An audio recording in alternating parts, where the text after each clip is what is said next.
All right, what's up? It's Just Defend. Welcome to the Speed Gaming channel. Tonight we will have the exciting conclusion to the Super Metroid No Major Glitches Any Percent tournament. 4 players remain, and here in the semifinals, our first match will be CFB versus Sweet Numb. So stay tuned. It's going to be starting real soon. The players are readying up. And just to give you all some information, CFB is the 3rd seed in the bracket, and Sweet Numb is the 2nd seed. CFB, he has a 45.50 for his personal best. Sweet Numb has a 43.20, so about a 2.5 minute difference between the players. And I see that we have CFB's favorite emoji in the chat. So anytime you guys see CFB do something cool or something that you enjoy, please just spam the rabbit rack as much as you can. So the players are off. We'll try to get it synced up for you guys. And just as in any of the speedruns of Super Metroid, it will start in the Space Colony Sarah Station. There are no enemies, and the players, they're just going to focus on their movement. They're just going to try to keep it as clean as possible. And here they've run into a dead end. They're going to wait for Ridley to appear, and once Ridley is on the screen, they're going to take some damage. There's no point fighting Ridley here in the beginning. You just want to skip this cutscene and move on.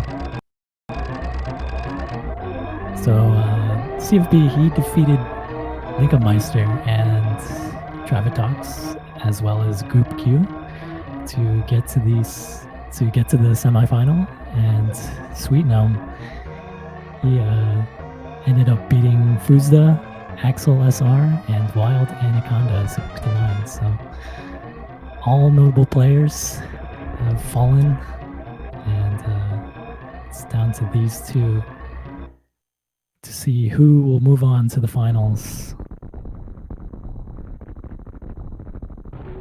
So it looks like Sweet Numb has the early advantage here in the beginning.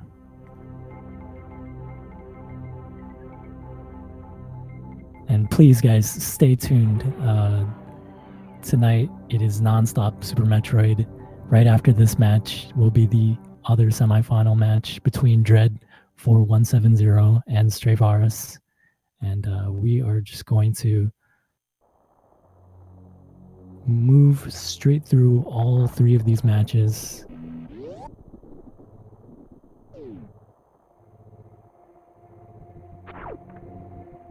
So both of these players have landed on the criteria surface. They are going to descend into these 2 rooms, the parlor and the criteria shafts, and they want to avoid as many of the platforms as they can.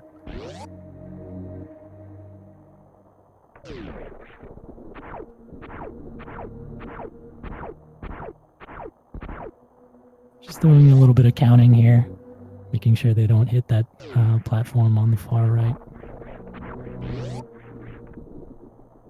Sweet Numb having no trouble at all entering the old Mother Brain room. That section requires some precise jumping to avoid falling into those pits. So they are taking the elevator down into Blue Brinstar. This whole beginning section probably looks a little reminiscent. This might be familiar to you if you've played the original Metroid on the NES. They're going to collect the morph ball in the same spots and make their way down. Sweet Numb is extending his lead over CFB, grabbing the first missile pack.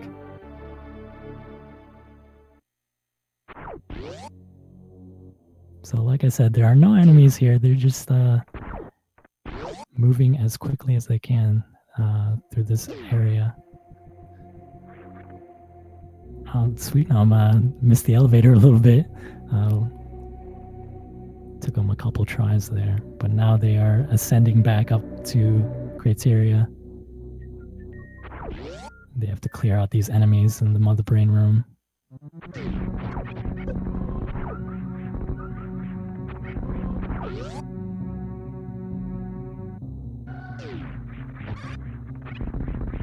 This is where the speedrun gets more technical. You can see Sweet Gnome, he is doing a very, very clean climb here. Almost rapid fire with those wall jumps. Having no trouble at all in the parlor as well. CFB coming up right behind him. Both taking the same path through the parlor.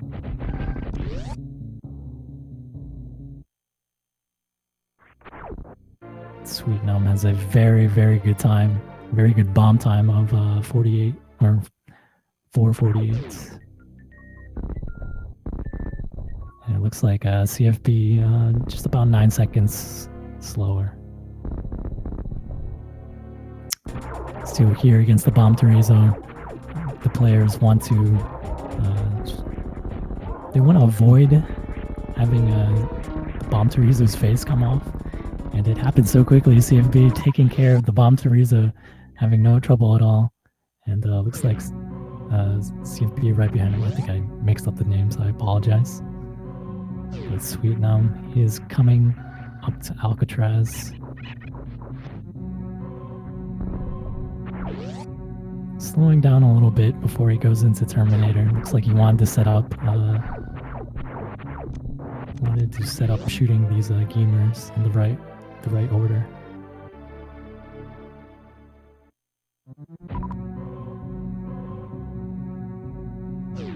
CFB also not having any trouble. So you see Sweet Gnome, he is using missiles against these pirates here. He's not taking any damage. He wants to conserve as much health as he can because he will be going to the wreck ship first. Whereas you see CFB, he is just taking damage. He is actually doing the old route where he will be taking on Kraid.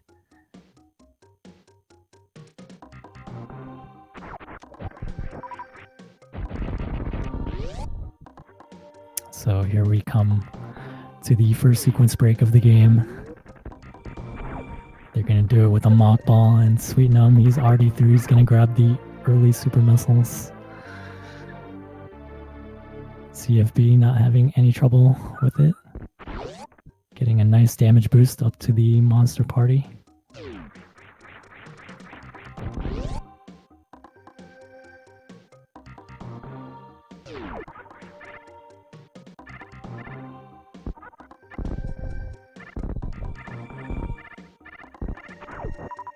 Looks like Sweet Gnome did a little bit of farming there against that Rio Pink Prince Star.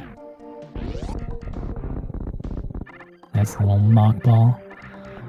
Going to the second missile pack right before the charge beam.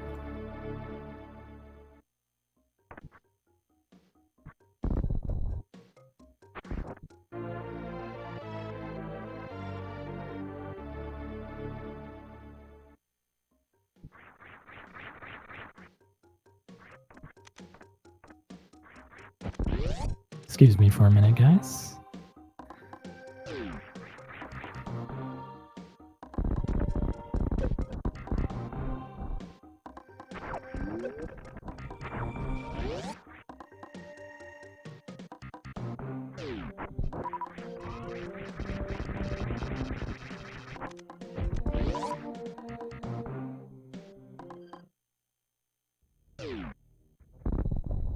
All right, I'm back, and interesting to see Sweet Gnome. He is actually going down the red tower, and he will be going to take on Kraid, I guess. Also doing the old route, so we're not having any difference here with the routes.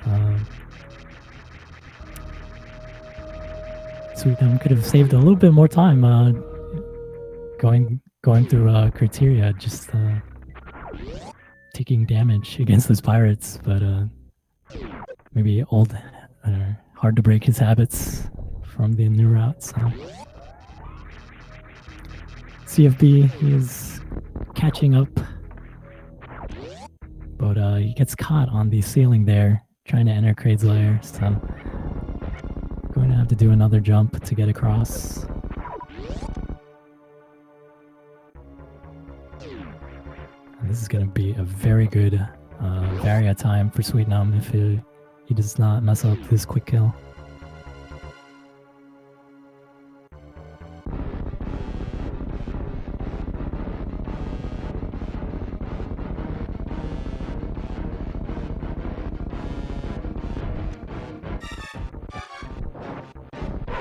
Down goes Kraid. So to explain the quick kill a little bit, this is done by shooting a missile into Kraid's mouth at the right time, and he will be stunned, and his mouth will stay open long enough to shoot 3 more supers into him. And that, ooh, looks like CFB wasn't able to shoot the 3rd super into him quick enough.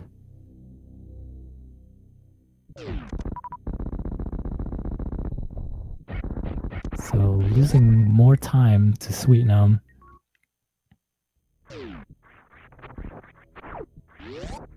As we see Sweet, he gets the nice little mock ball coming out of the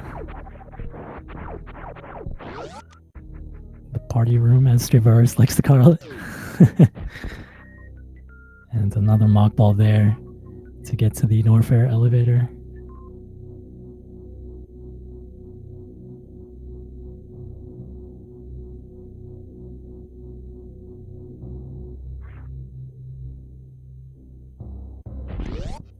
So now it is item collection time here in Norfair.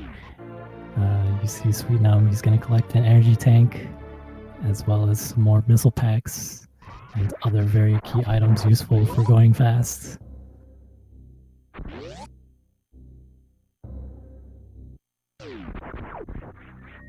So CFB just entering Norfair now, and Sweet Num, he's picked up the high jump boots.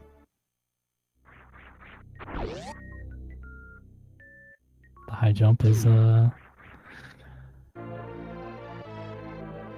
it's pretty helpful, especially since you have to go and get the speed booster and the wave beam. So it just makes it a lot easier.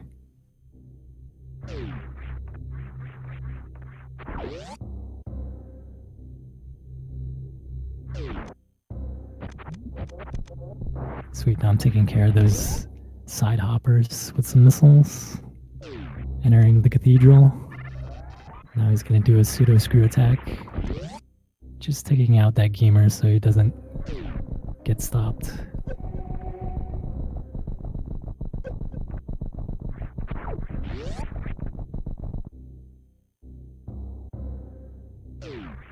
And here we come to the bubble mountain. No problem at all. Sweet Num taking a nice little damage boost, trying to get a nice little uppercut strat that he likes to call, going into the pre-speed booster room.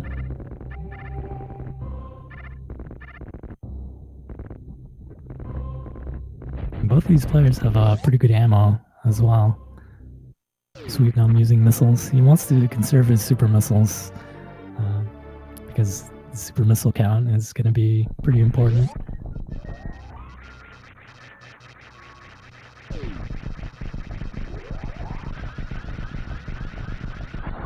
CFB getting up to the speed booster room. And for a moment there, they were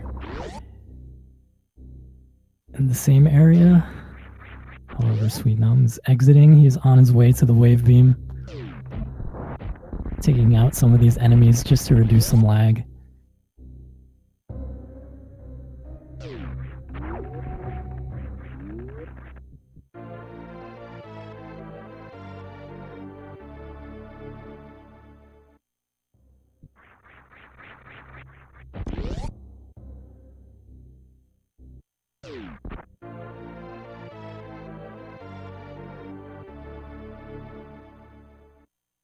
Pretty good drops for CFB.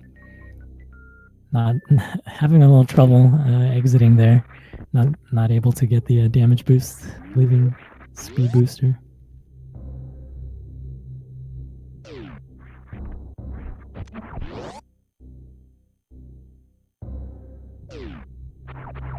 Missing the shot on the gate there. Not too big of a time loss. Oh, and CFB, he's skipping the wave missiles.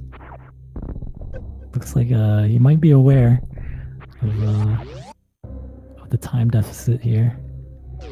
Seems to be about 40 seconds behind Sweet Gnome, so skipping those missiles there. Taking a damage boost in the double chamber. And Sweet Gnome is leaving Norfair.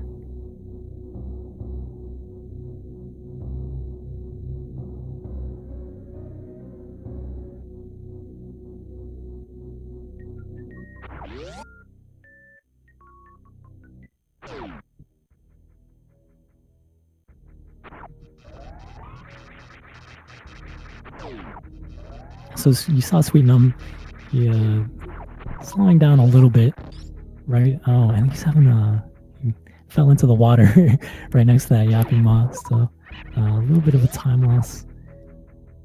Doing a wall jump check to get through this door here in the red tower.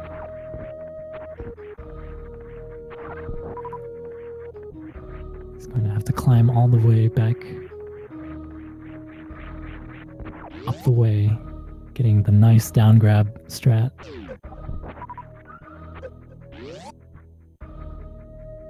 And this is a very good power bombs time.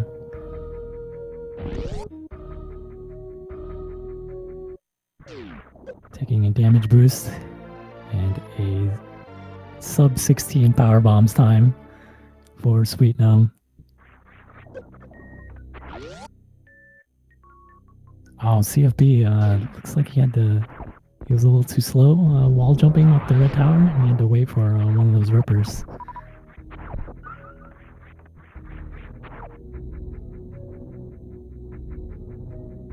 His first attempt at getting up here, unsuccessful.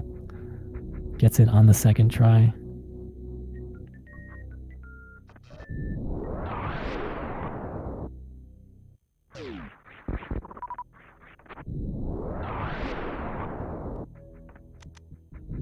So far, very, very impressive watching Sweet Gnome doing the old route. I was unaware that he would be doing the route this. I was unaware that he would be doing the old route, to be honest. And CFB, gosh, wasn't able to get that damage boost going out of the power bombs room, falling into the vial plumes, as we like to call it.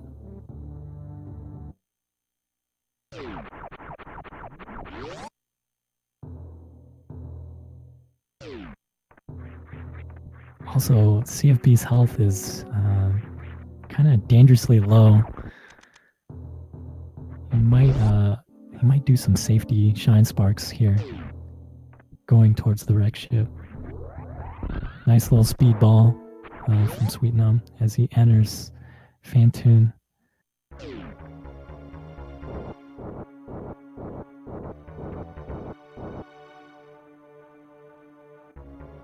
But CFB, not phased at all. He's going to do the ocean fly. Get the rabid racks out there.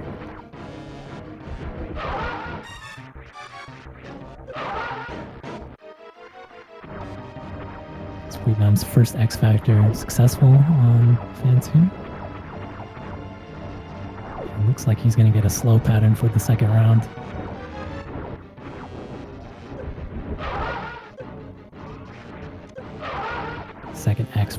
Second X Factor is also good, so taking care of Fantoon.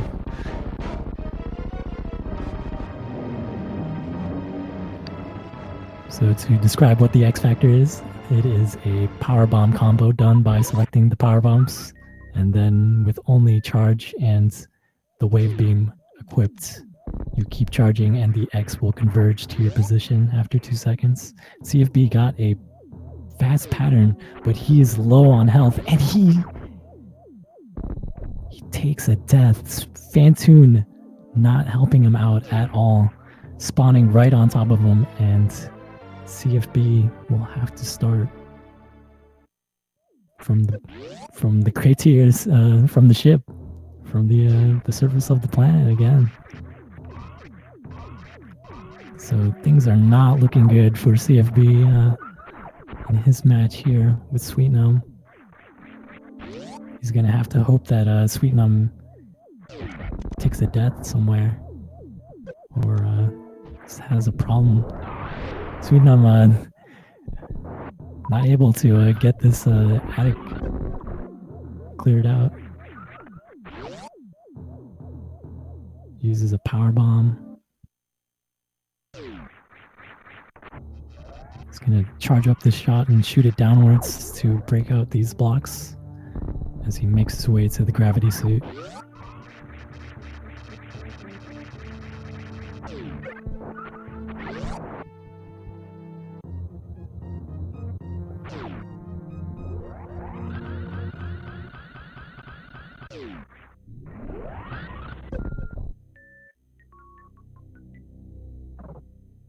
So this looks to be maybe a 21-minute gravity suit time.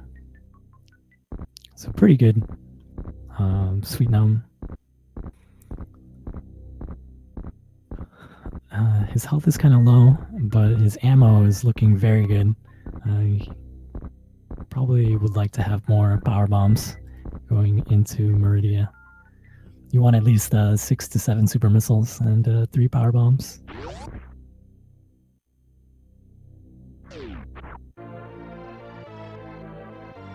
So Sweetnum getting the sub 21 gravity suit time. As we see CFB, he is back in Criteria. Going to make his way up the Criteria shaft again.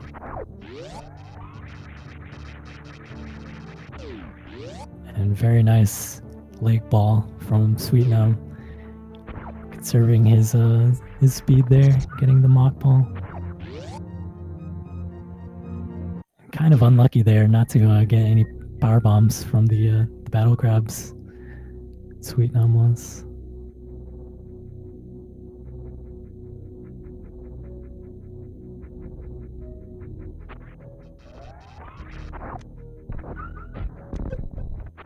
So it looks like he's gonna farm up some health from those cack attacks.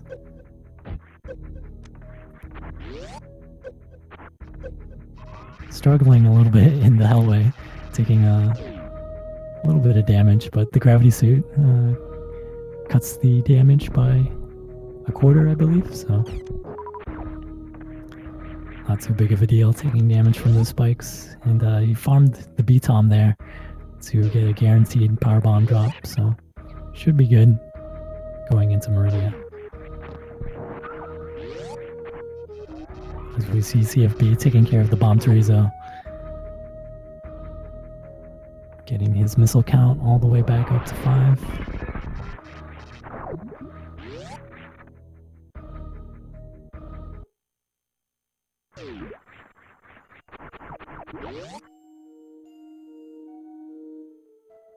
And very nice jump by Sweetnum into the fish tank.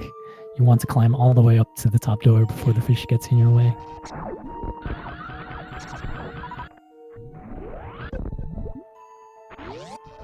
Sweetnum, he takes an angle shine spark to the door to the top right.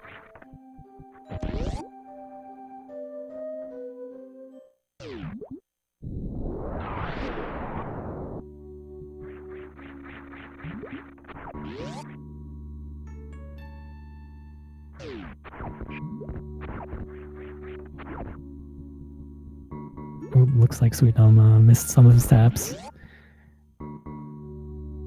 Have to use the speed booster echoes to break through those walls.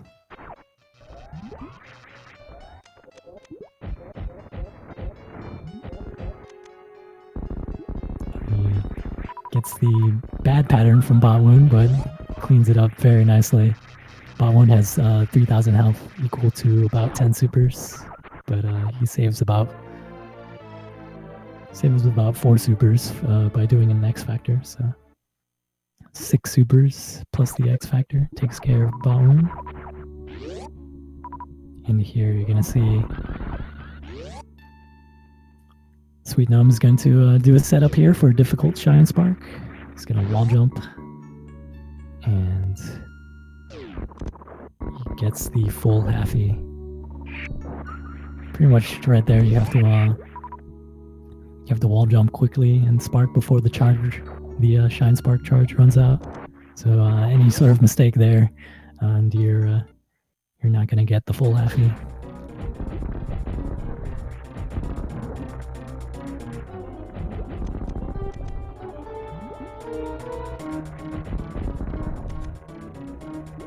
As we see CFB collecting the charge beam again.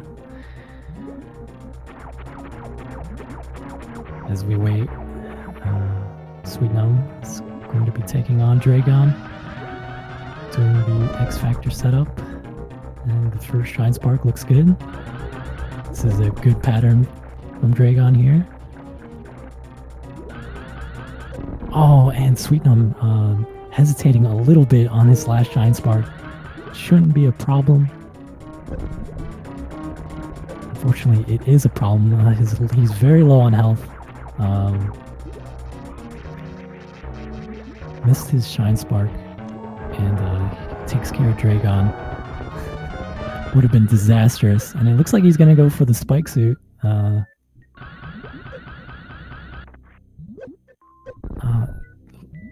sure if he got it there. Wasn't able to see, but his energy is very low. It's below 100, so that would not get him across the Coliseum if he tried the Shine Spark.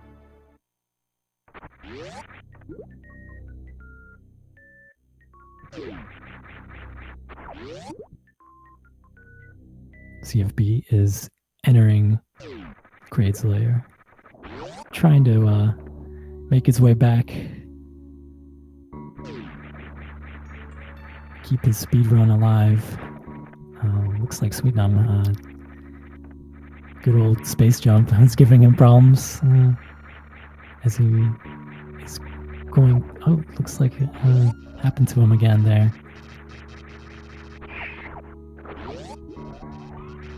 Sweet Gnome is on his way to pick up the plasma beam, and the space jump is pretty invaluable. Platforming through these areas.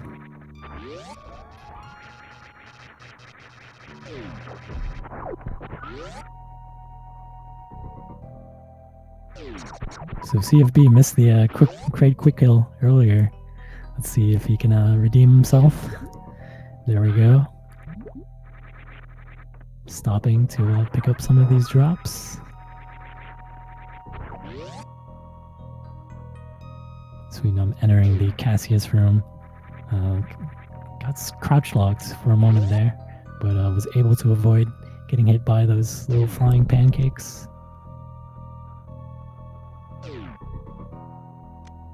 So you saw Sweet Gnome, he lays a power bomb there.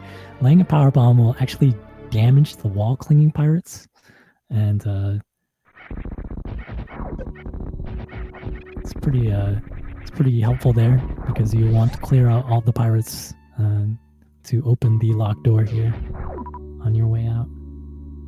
Everything's going very well for Sweet Gnome besides his health count. It's still under 100. And looks like CFB is going for more safety now, taking the Kraid energy tank. And a very nice strat there, laying a bomb and blowing up those B-toms on his way out.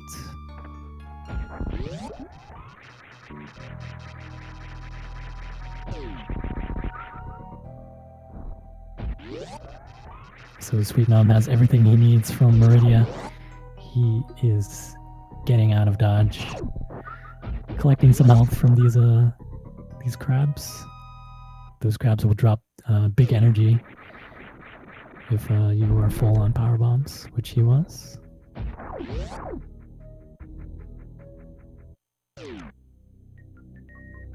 And back down towards Norfair, Sweet Numb goes. He will be on his way to collect ice. As we see CFB just collecting the high jump boots.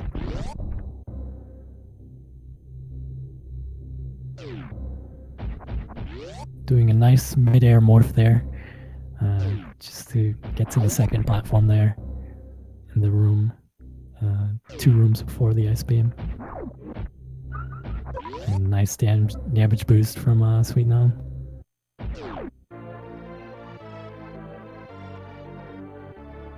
So you want to collect ice to increase the damage to your beams, as well as it's pretty useful when you get to Torian because you need it to freeze the Metroids and destroy them.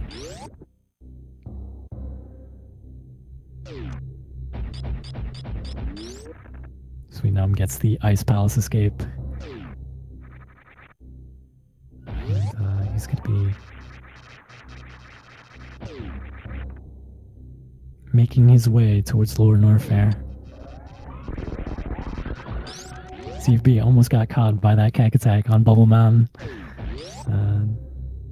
Good awareness by him to slow down, do an extra wall jump.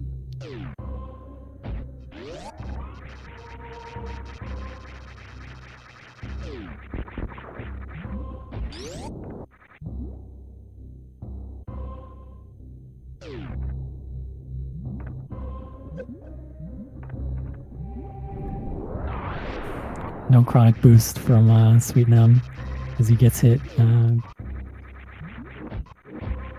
Going for the setup. Just throwing a little pseudo screw as he's making his way to this elevator.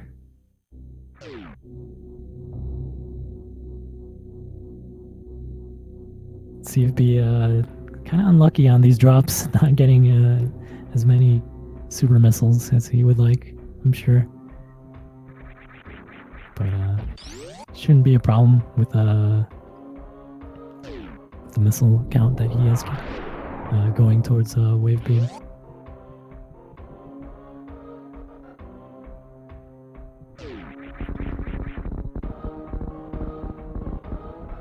Sweet Numb is aware of his energy and opts not to do fast spellers. He will do the speed echoes method instead. Not doing the shine spark, I should say.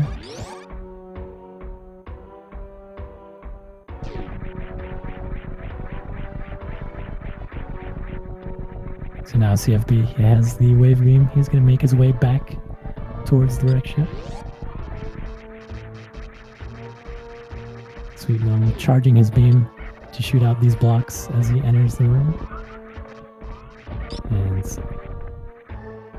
another 2 charge shots to take care of those red Kai Hunters. Reducing the lag considerably as he drops those power bombs.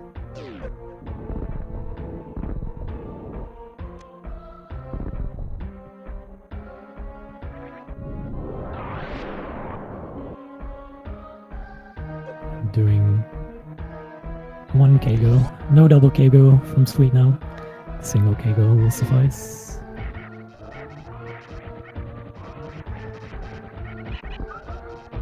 And a very nice Metal Pirates. Oh, taking some damage there from the blue bats, but getting the Powerhouse using the super on the eye door. And here it will take 20 shots with plasma to take out Ridley.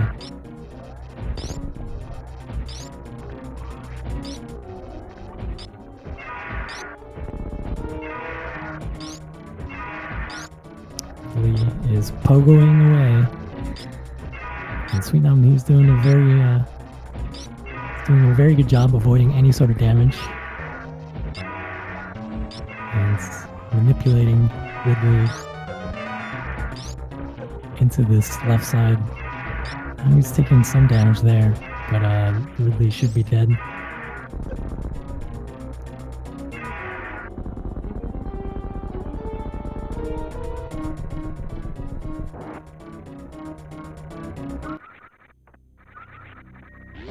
Wasn't sure if Sweet Gnome was gonna grab the Ridley E-Tank, and oh gosh, Sweet Gnome not having a fun time with this room here. Falling into the Vile Plumes, not once, but twice. Very determined to get this damage boost.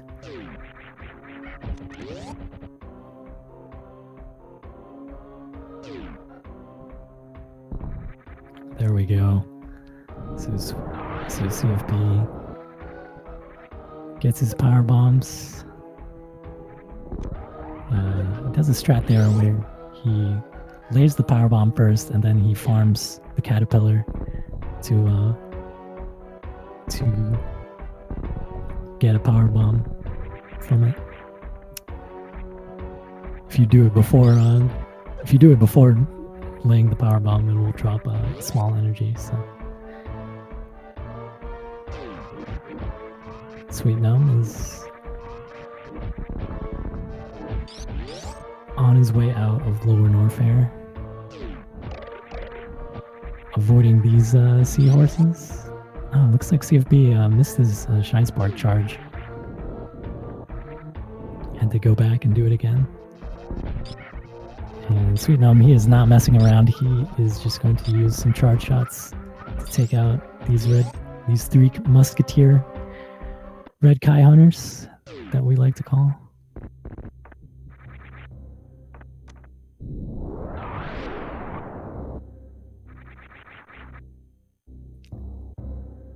No ball boost leaving Lower Norfair, but Sweet Gnome, he's in a very good position to win this match. His ammo is looking good, as well as his health, as he will be going towards Torian.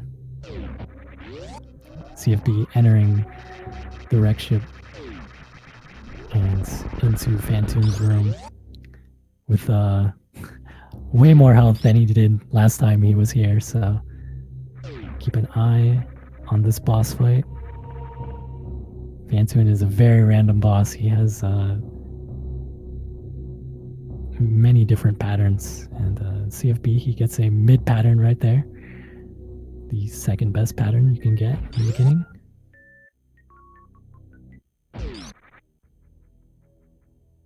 And unfortunately getting a slow pattern here for the second round,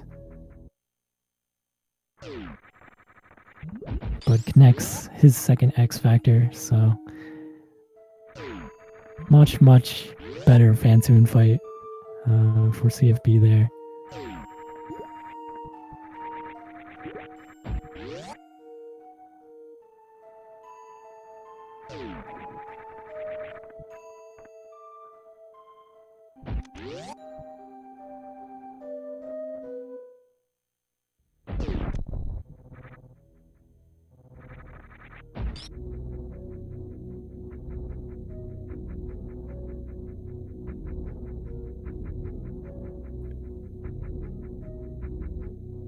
Sweet Gnome is back to the Criteria surface, as we see CFB picking up the second Super Missile Pack. That was kind of cool right there. Sweet Gnome froze that green Kai Hunter, but didn't collide with him, so.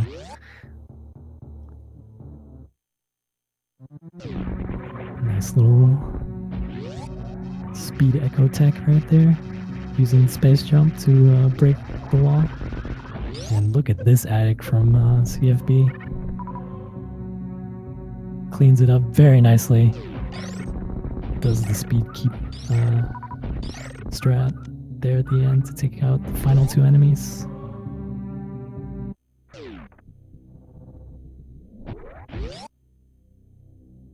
And Sweet Gnome, he is entering the gold 4. Looks like his time was 38:27 entering G4, and CFB not getting the bowling spark, so just gonna take a little bit of damage here. Not a big deal.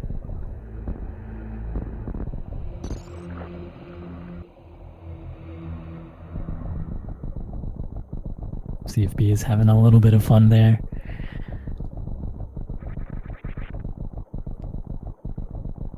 Knows he's behind, but Super Metroid is a very unpredictable game, so we'll see what happens to Sweet Gnome as he enters a very random portion of the game of Torian.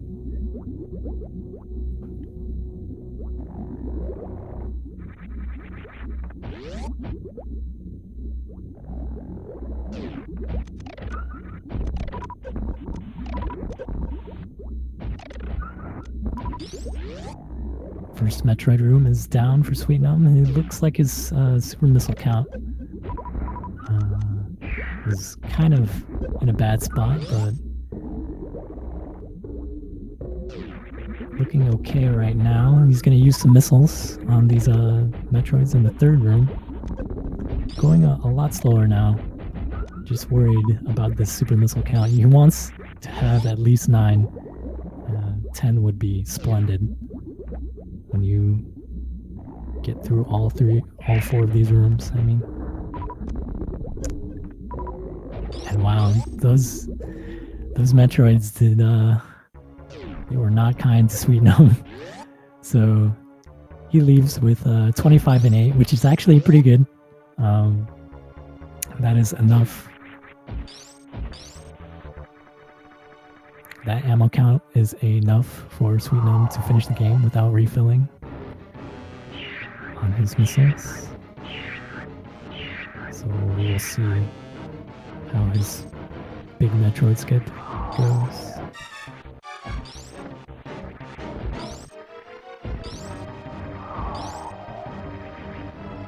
Six jumps through the door, and he wasn't grabbed, so everything's going Sweet Gnome's way right now. Doesn't look like anything is going to stop him. And CFB also having a pretty good fish tank there. His ammo is looking good. Sweet Gnome with the swag D-boost off the Zebetite. His health is getting pretty low. So long as he doesn't take any more damage from Mother Brain, it should be a wrap.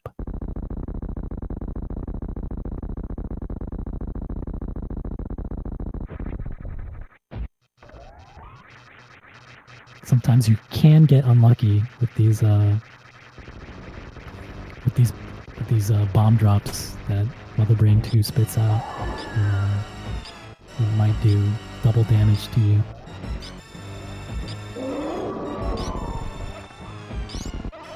Sweet Gnome getting the 3 onion ring pattern, avoiding it.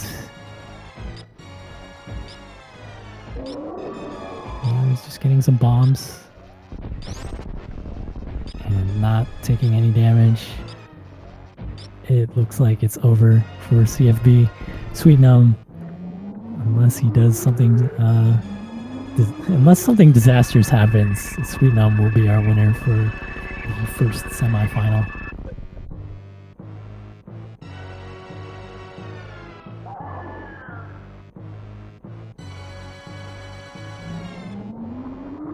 And a very good full halfie from CFB there. And it looks like he will be forfeiting. He knows that the match is won, and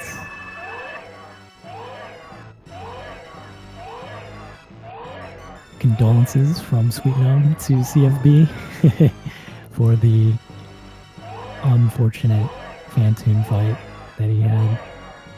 But props to CFB for getting this far into the Super Metroid tournament. Very, very strong Super Metroid speedrunner of his own. And shoutouts to RPC.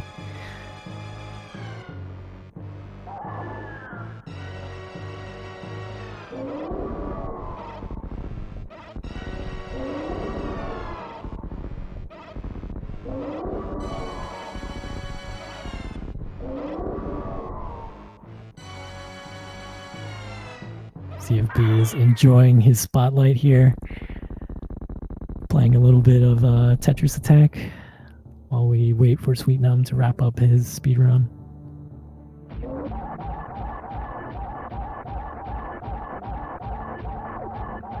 Looking pretty clean on this Mother Brain 3 fight. Each time he jumps, he angles up to hit her head and then lets go of the angle on the way back down.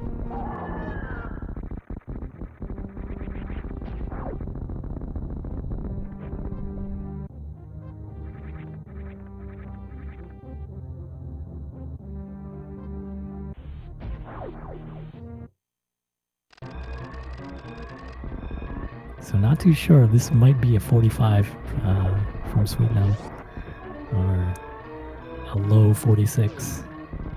So pretty solid time. Sweet Num has been averaging, 45s, 44s throughout this tournament. So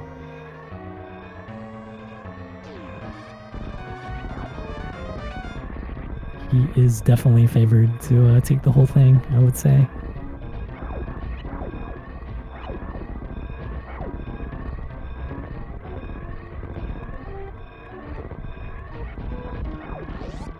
So guys, please stay tuned.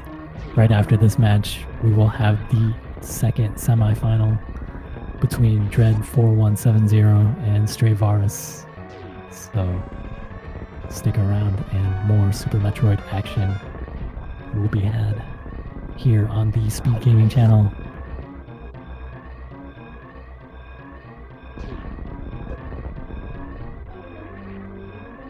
And there's the time. Sweet Num finishes with a 45.57, 45.59 on the SRL timer. So congratulations to Sweet Num.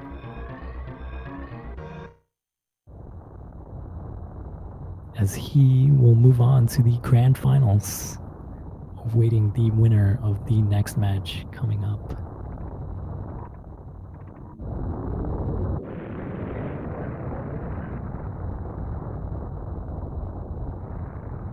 So unfortunately, guys, I have to go. Thank you for watching and being here for the Super Metroid tournament. That's going to be all for me tonight. The next couple of matches are going to be commentated by Wild Anaconda. So thanks for having me, guys, and see you next mission. And thank you very much, Just Defend. Hello, everyone. As he said, my name is Wild Anaconda 69, and I think we're about to get started here pretty soon. Just get this hype train a-rollin'.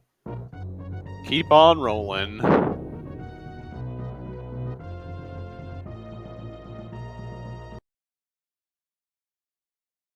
With, of course, Stray Varus versus Dread. Determine our second racer in the grand finals.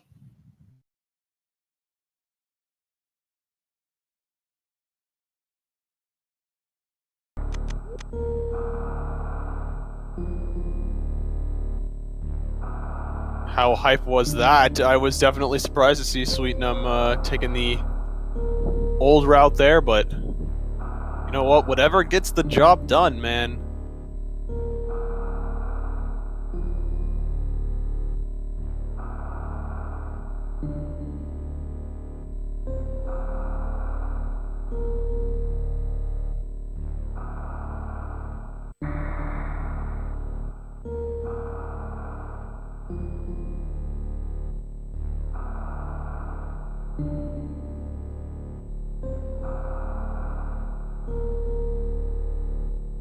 So as we get ready here to go,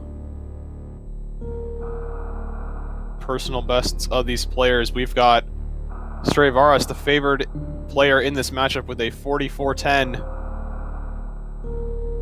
and Dread with a 46.24, so just over 2 minutes between the two players' personal bests.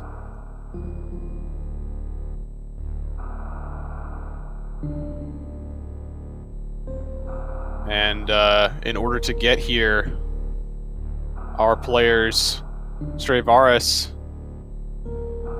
he has taken down Total, Feral 5X, and Just Defend. Make it to where he is, along with Dread beating Back for Justice, JRO, and Darko. Here.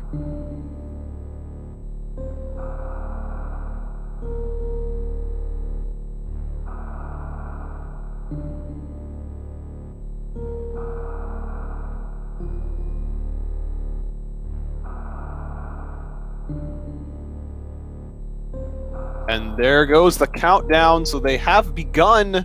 I am just so excited.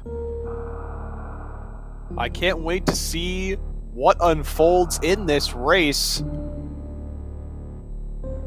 Now, assuming there is no craziness like Sweet Numb pulled, Stray will be doing new route, or the PRKD, Boss Order, Fantoon, Ridley, Cray, Dragon, and Dread should be doing the old route, as we did see both players run last race.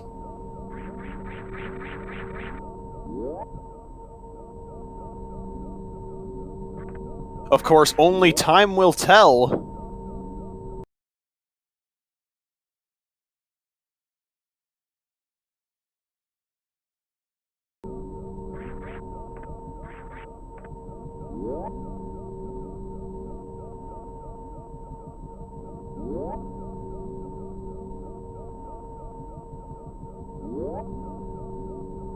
Good old Ceres Station. I definitely love Ceres Station just because of its color, and that is the only reason.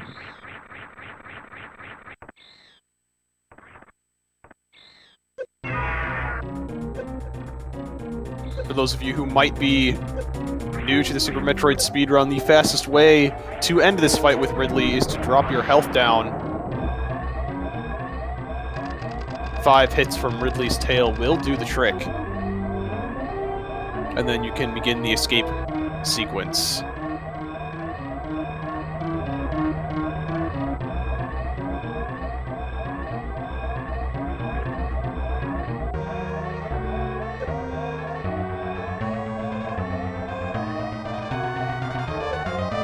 Travaris missing, both players, Dread and Stray, missing the D-boosts in the tile room there. Minor time losses, of course. Stray with a 44.81, Dread with a 44.95, however, still behind because of some slight movement mishaps. Some minor movement mishaps in the beginning part of the series segment. But here we go, off to Planet SEMIS.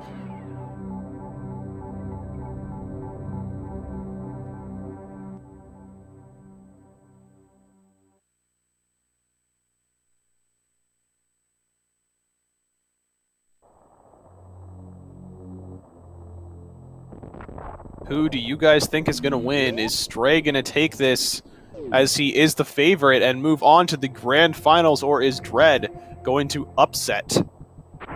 What do you all think? I want to hear what you guys think. What's going to happen? Who's going to take it?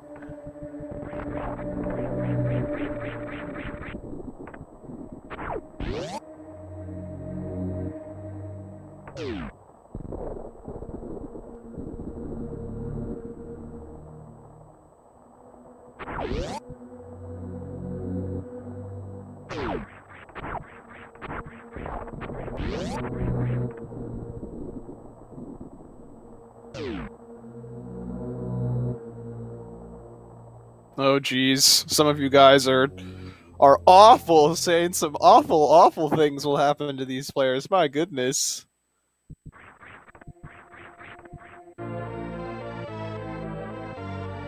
The difference in the capture for these players is due to their individual setups.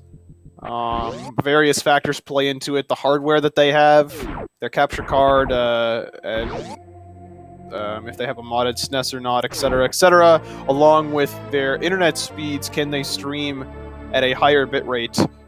So that has nothing to do with the restream. It's all on the individual players' ends.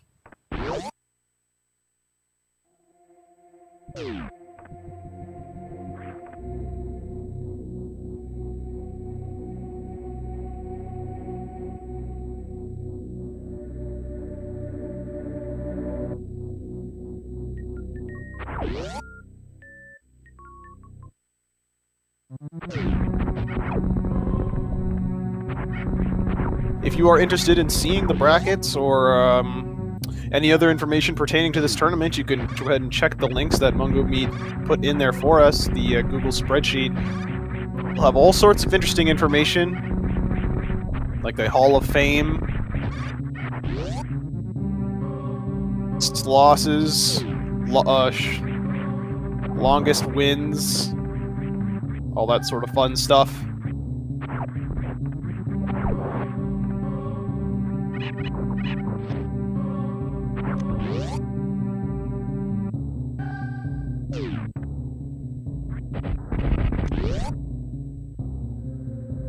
Dread definitely made up a little bit of time here on Strayvaris. There's some space between them heading up the elevator here, but looks like Dread is only just a few seconds behind Stray now, about 2.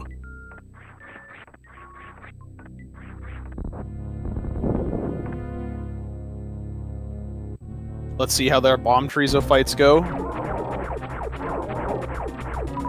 Strayvaris, unfortunately, picking up all of the missiles at the start of the fight.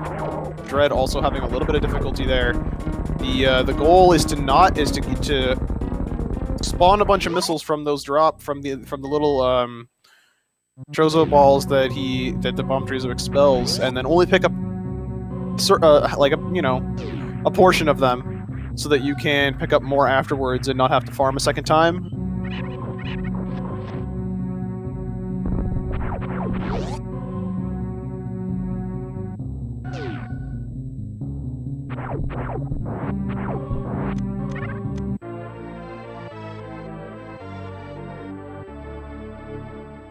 So our first indicator here that Strayvaris will not be pulling any fast ones on us, like my boy Sweet Numb, is that he is not taking damage here from the green space pirates. He is instead killing them and picking up 1 missile drop or moving on, whereas his opponent Dread just ran right on through them. The point of this is to maintain a high health count before going to the wreck ship. It can be a little bit perilous, so having more health is imperative for survival in the route Strayvaris will be taking.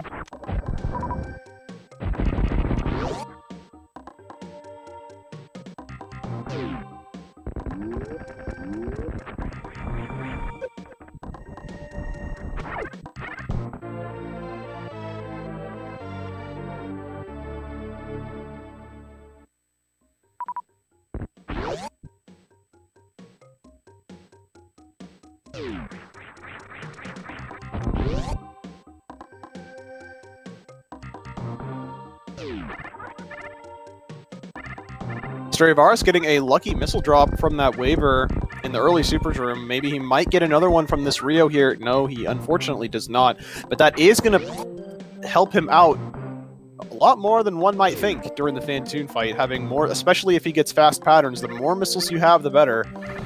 With faster patterns, you have fewer flames to farm from missiles, and it becomes more difficult to kill Fantoon efficiently.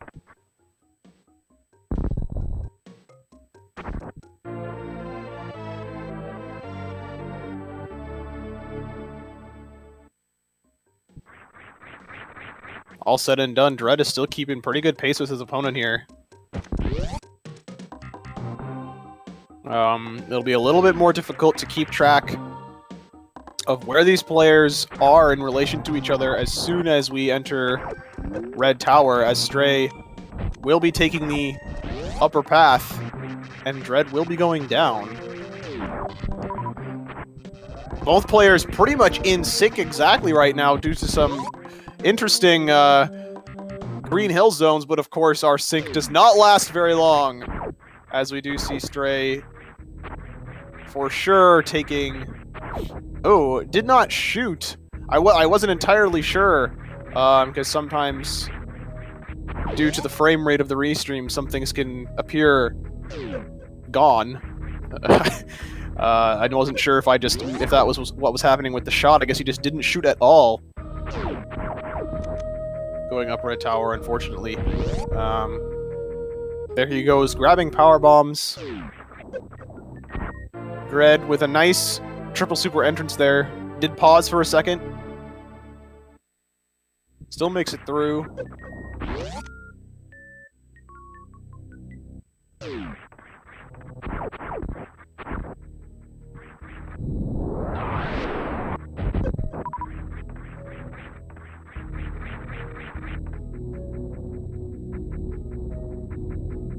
So 2 tricks we've got coming up pretty much simultaneously here. We're going to have Dread with the Kraid quick kill and the moat crossing from Stray Varas. We might see a CWJ attempt, stands for continuous wall jump. Or if that doesn't work out, we might see the diagonal bomb jumping backup strat. He does get the first jump where Dread nails the Kraid quick kill with a good varia time here. And Stray nails CWJ first try. That is a 1-frame jump into a 2-frame jump. I'm sure he is very relieved about that. Especially in a tournament setting, it can be very, very anxiety-inducing, sitting there through that item fanfare, hoping that you nail that second jump. So excellent job for Stray.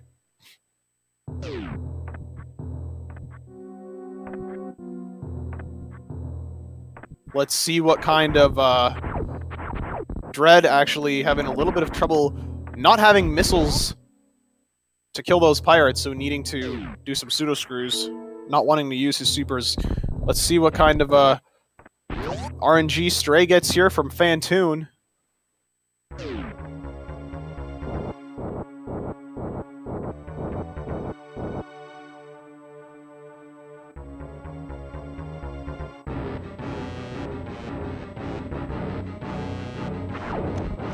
Not getting a fast, unfortunately. We'll see this again, though. This is giving him a little bit more time to farm up some health, farm up some missiles. Getting a slow in his first pattern there. Missing the opening, the flames getting in the way. Not a whole lot he could have done to avoid that. Looks like Fantoon is going to... Oh, gives him a mid here in the invisible phase. And he gets off 4 missiles there. The first 4 are pretty free. And then everything after that, you go to Doppler. 4 is definitely a pretty good amount to get in. If you're not attempting a 2-round. Looks like a slow here as well. And does not have missiles selected. Fantoon disappears again, unfortunately for Stray. Giving a pretty quick opening again. Trying to do the angle up Dopplers. Those never seem to work out very well. For Stray, he should, though, be able to finish Fantoon off. Not getting a mid. Unfortunately, getting a slow there. The mid on this pattern, very common. Should be able to wrap up Fantoon. There he goes. Fantoon is down.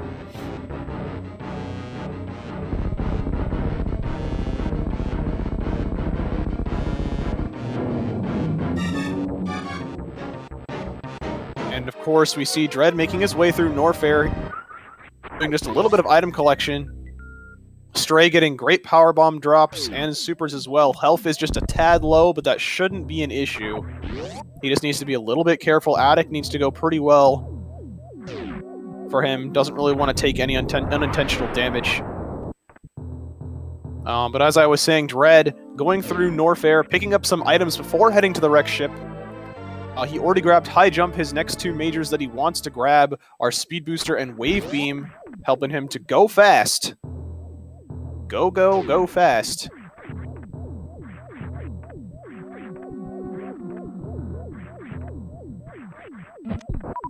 You did see Stray use a super and farm that atomic there, getting not any health. I didn't actually see... I think he got some missile drops there instead. Not the most common drop, unfortunately. He wanted health. You do see he is waiting and grabbing this health, being very safe.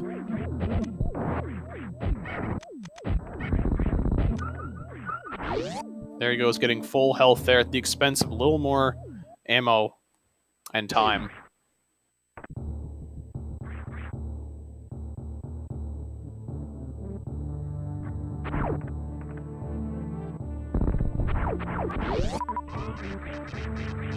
Getting a missile drop from that red bug, and another missile drop from that waiver. Would have obviously preferred some more supers.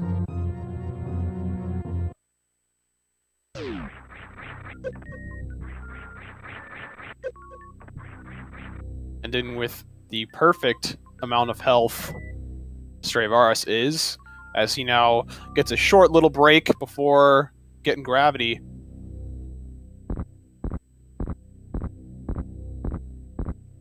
Now, one thing to note, the next point where we can kind of tell, we can kind of get a pretty good comparison for where these players are, is when our new route player Stray hits the lower Norfair elevator, and our old route runner Dread obtains gravity.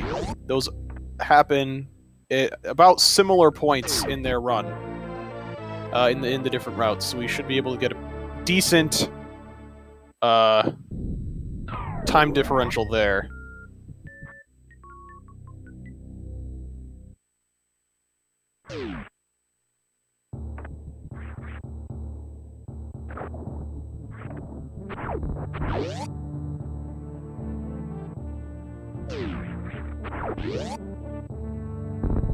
Stray trying to go for the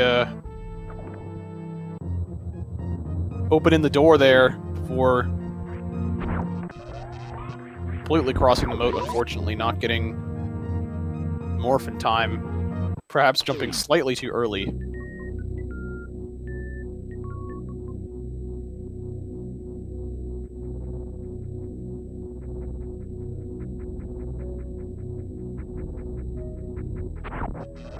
So we're seeing Stray choose to farm some more supers here. A pretty good choice if you ask me, which I'm sure you didn't, but I'm gonna tell you anyway.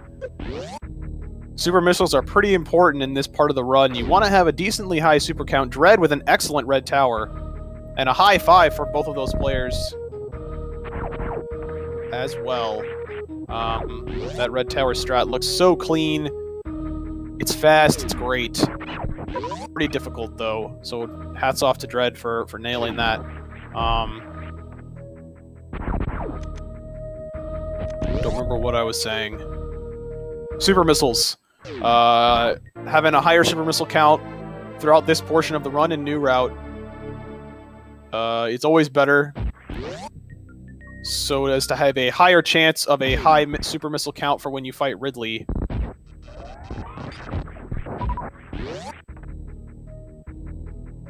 As super missiles are the highest form of damage output that you can put into Ridley.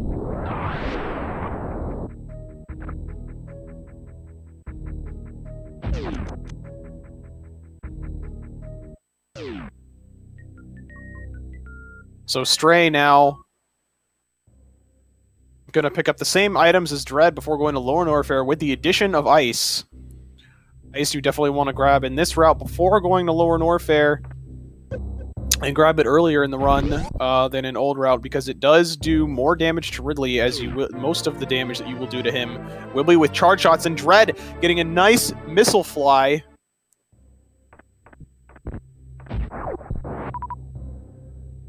And Stray with a great super drop there from that Nova. So Dread, we're going to see, of course, the X-Factor kill on Fantoon, finishing him off optimally in 2 rounds. We'll see what happens there. Missing one of those shot blocks, unfortunately. Needs to unmorph it there and go back and shoot it.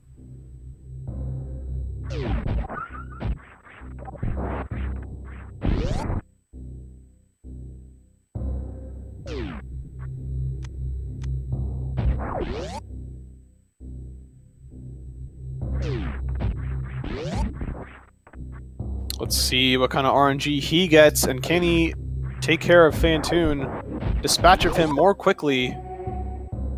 Stray did, we shall see. Getting a mid-pattern there. And an interesting X-Factor strat for that pattern. Definitely unorthodox, but it worked. Almost didn't. Getting another mid and nailing that as well. Fantoon down in 2 rounds, mid-mid. Definitely pretty good RNG there. Can't really complain about that. And Stray with a really nice ice escape heading into Inner Norfair here.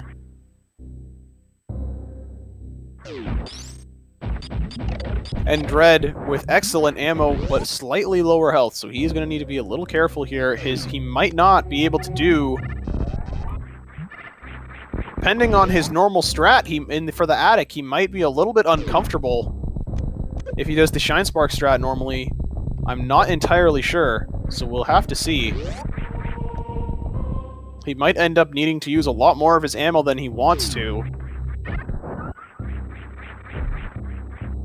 Meanwhile, Stray getting hit by the boss of Bubble Mountain, the Bubble Mountain Cack attack, knocking him down. Also waiting, that he knew that waiver was coming across. He wanted to wait, he didn't want to get knocked down again by that waiver.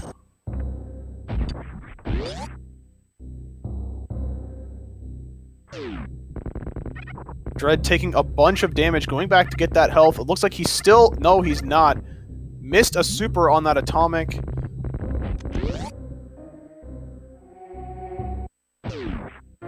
Picking up all that health. Health looking much, much better now. Ammo situation isn't too bad. Cack attack, more like rack attack. Ah!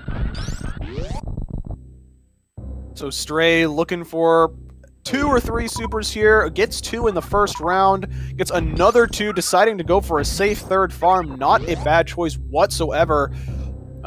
Because of that third round there, ends up getting full everything across the board, health and ammo. Dread with a nice Bolin Spark.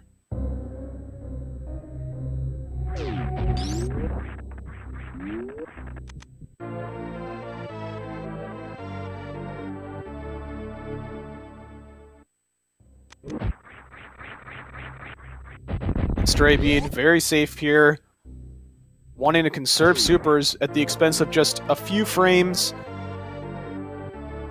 using missiles instead of supers to open up that red door. So again, we said the gravity acquisition and the Lower Norfair entry acquisition is approximately the same amount of time here, so we could safely say Dread is quite a little bit ahead of Stray Varus right now. I would wager if Stray can get Lava Spark, probably close to 35 to 40 seconds ahead.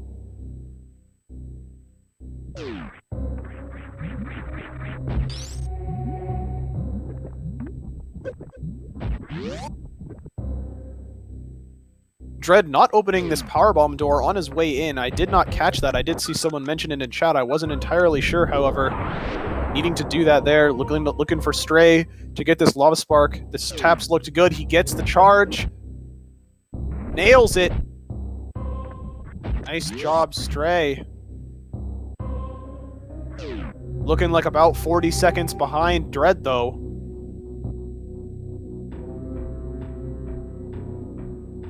And it's crunch time now for Stray, going through Lower Norfair, the most perilous part of the run for many players. Definitely a very stressful part. Death is imminent. So he's going to need to be playing very well in order to not die.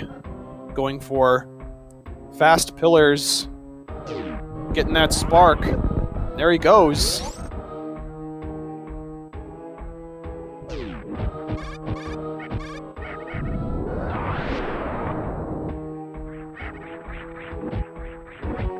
Nice. Worst room in the game there. Having a little bit of lag, however. Ooh, Dread missing that wall jump and falling on that fish. That's not going to be good. He's not going to have a whole lot of health after this Shine Spark up Mount Doom.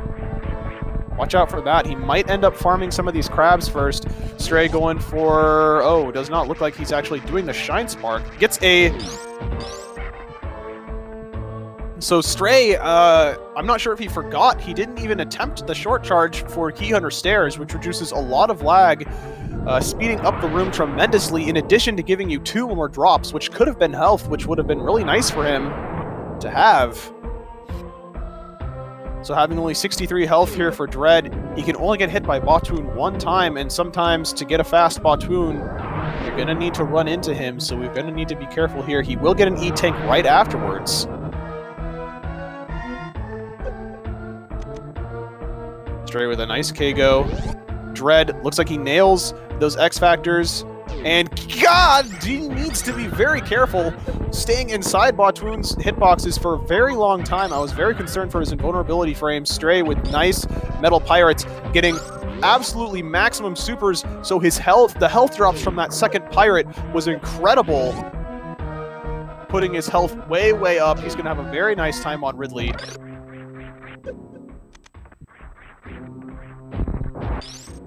Dread gearing up for full halfie.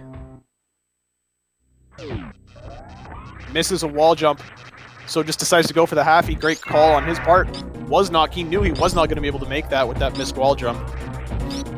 So Stray Varas is going to have, it would be 60 charge Ice Wave Spacer shots to kill Ridley. However, he does have supers, and as we said before, super missiles are the highest form of DPS on Ridley, so he's going to take 30 shots to turn Ridley red. After you see him turn red, he's going to need to do another 12 shots, as the charge Ice Wave Spacer does 300 damage to Ridley and supers 600 with a total HP count of 18,000 for Ridley. Very clean fight so far. Let's see what kind of Dragon Dread has going for him right now. Will he win the coin flip? Will he get 2 in blue? Decent opener so far. Stray finishing up Ridley right now. Gets the coin flip. Is Dread going to get? Great 2 in blue here. How much chain damage does he get? Absolutely 0. Excellent, excellent job from Dread here. He has a great health count. Hopefully he's going to get some more supers here and a little more health. Definitely does. So he's looking in great shape. Stray with an excellent Ridley fight. Probably going to be picking up the Ridley tank just for safety. Yes, he is. Makes the Lore Norfair escape just that little bit more safe. So Dread here with the blue suit. Going to be using that to do the return spark across the Coliseum.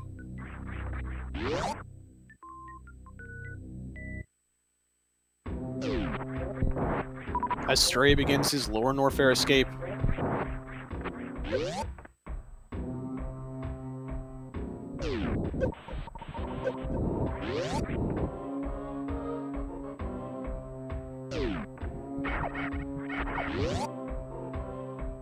See how Stray does on this wasteland. Oh, getting hit by the spikes there. A nice recovery, however. Stuck in the platform, waiting for the D-boost. There it is, and gets the speed ball. Nice job. Not even an attempt of Plasma Spark out of Dread. Very, very disappointed. Of course, I am joking. Ooh, unfortunately did take a hit there, but that's alright. Stray with that extra tank, though, not even breaking a sweat. Still has plenty and plenty of health for the rest of the escape here from out of Lore Norfair. And as, of course, Dread grabbing Plasma Beam, laying that power bomb, damaging the pirates on the walls to group them a little bit better and end up killing them with only 1 shot instead of 2. Actually, looks like he missed the pirate on the right wall, placing the power bomb too far to the left.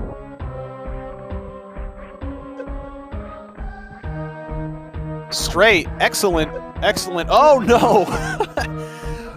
So for those of you who might not know, it's pretty intuitive though. The wave beam, as it flies in a sine wave, the hitbox does follow that sine wave. And as it was a little bit more, it was a little difficult to see. Stray with a ball boost there. Shot out the top and the bottom of those 3 shot blocks at the end of the Key Hunters, but missed the middle one because of that funky hitbox. So, unfortunately, took an extra hit because of that.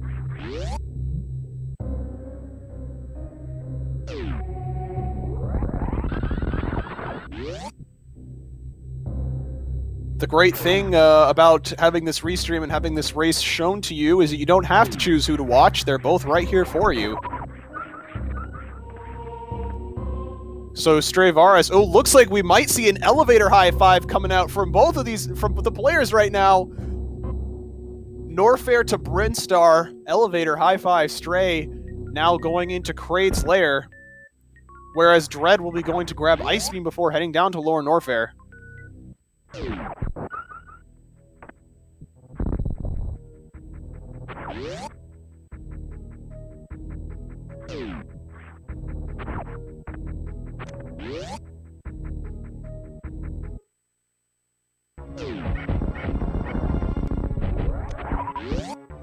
Stray getting that very rare large health drop from Mini Kraid. That is really unfortunate for Stray. Gonna be down 1 more super, and he already does not have very many.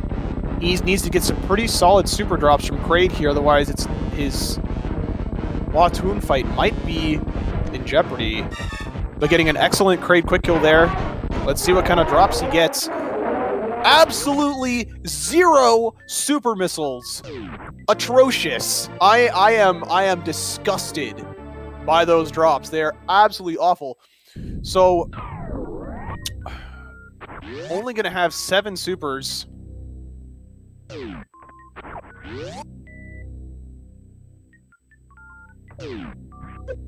Actually, only 6, excuse me. Unless he gets a good drop somewhere. He's gonna need to, he's gonna need to fight Botwoon with, kill him with some extra charge shots, or some missiles, because he needs 2 more supers before he's gonna use 2 more before he gets to Botwoon. Nice chronic boost from Dread heading into Lower Norfair here. So there's one of the supers that he needs to use. The other one's gonna be entering the Aqueduct.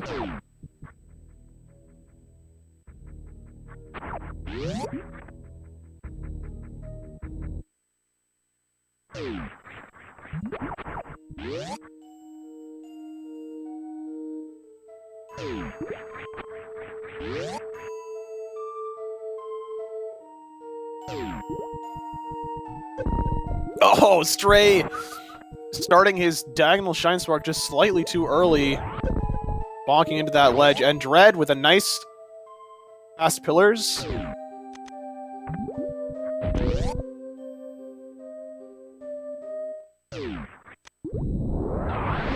No lag reduction strat there for Stray, interesting.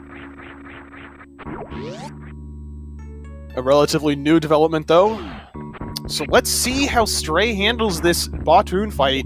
He is going to need to use some missiles or charge shots or something to take out Botwoon. We're probably not going to see a 1 round here, unless by some crazy miracle.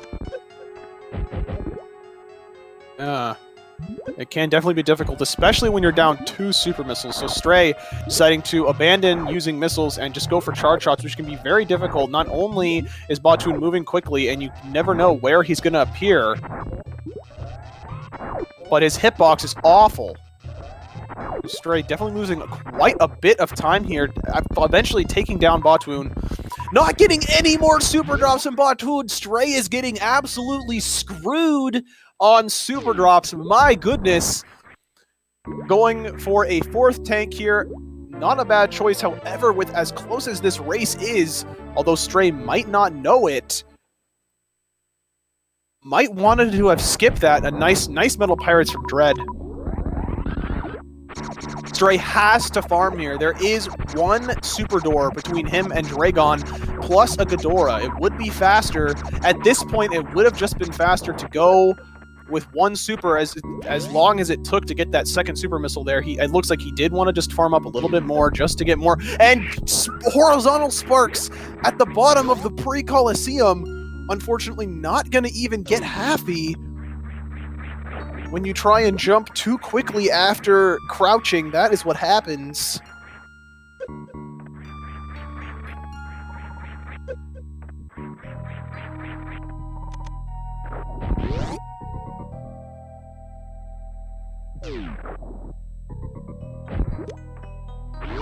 Oh, just need to take a second to breathe here. Whew. Okay. Meanwhile, Dread is having a decent Ridley fight. To be honest, I haven't really been watching the whole thing. It looks like he might have miscounted or missed a shot that he thought he did hit, so Ridley should be probably close to dead at this point. Needs to stop pogoing so he can pick up Dread and die. There he goes. Let's see how this Dragon goes for Stray. Can he get as good a Dragon as Dread? That opener was a little bit sketchy. I'm not really sure how that... not quite getting the coin flip either. Getting a good second spark there. One more should take out Dragon, but he misses the charge!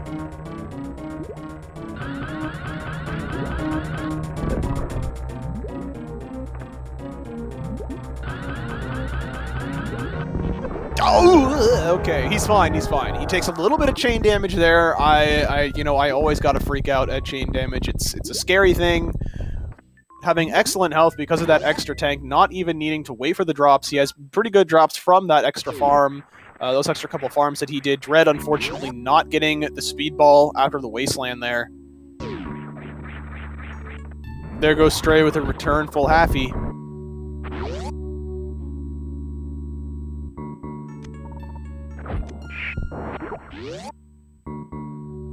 So the next point where these two routes meet up is going to be the Brinstar to Criteria elevator at the top of Red Tower. So that is where these runs will come together again.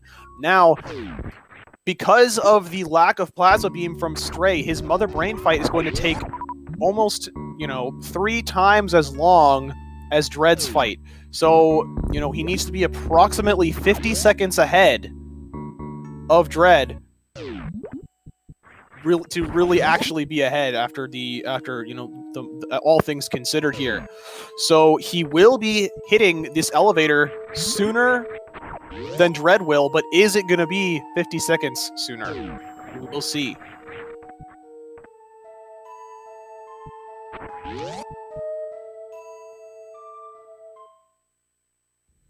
Dread going to get ball boost. Oh, he went slightly too fast.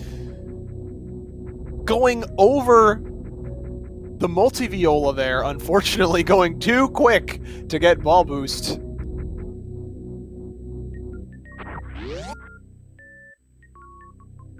And as I was watching Dread, I missed the elevator time from Stray. Hopefully somebody was watching.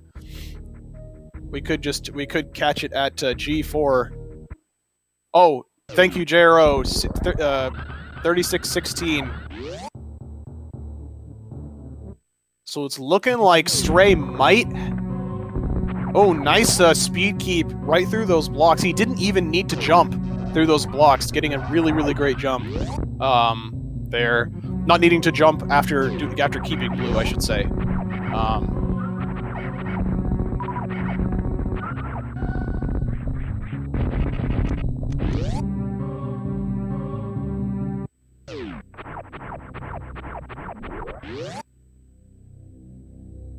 So Stray definitely quite a bit ahead of Dread here. Already hitting Gold 4. It's about a minute from that elevator getting to the Gold 4 room.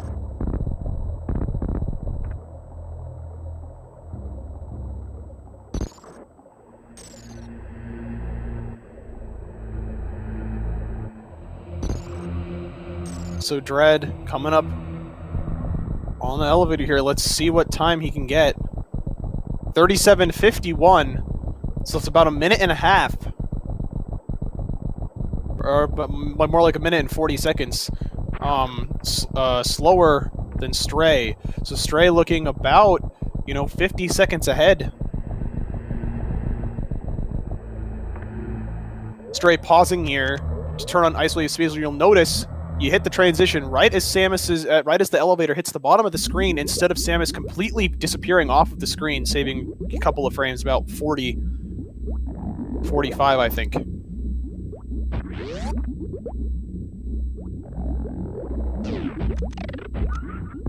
So Stray's ammo count actually looking not so good here. Very low supers, getting quite a few there though, 4 from those Metroids. Already looking a lot better than 1. Missing the D-boost from the Ringa.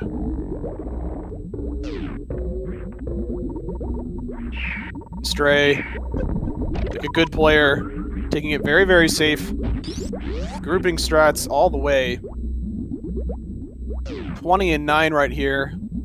All he needs to do is get 1 super missile from these, and that's all he gets. Wow, man. I mean, at least he got it, but no. So he's not going to need to refill, assuming he gets the Metroid skip. Let's see how this goes.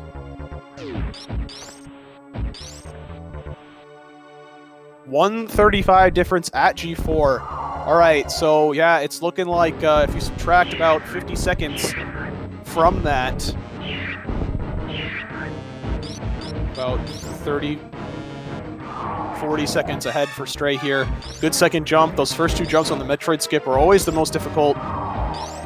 Looking like he should be through with this next one, and there he goes with a successful Metroid skip. Stray looking good right now.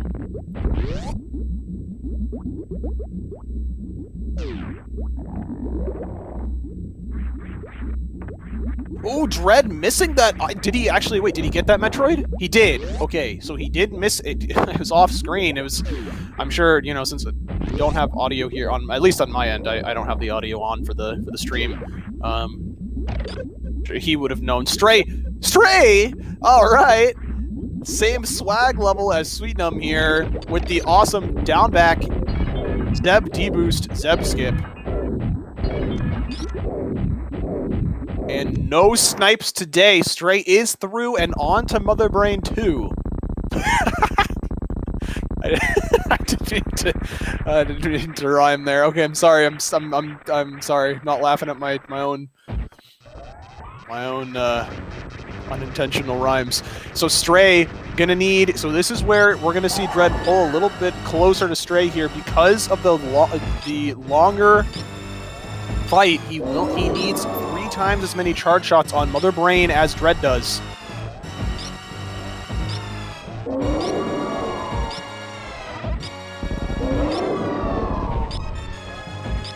Good on Metroid skip so far. Again for Dread, as long as he doesn't get too greedy, he should have it here, and there he goes. Excellent on ammunition. Stray needs to be a little careful. He does have that extra tank though, so he does have some wiggle room here. Only 108 more health to play with.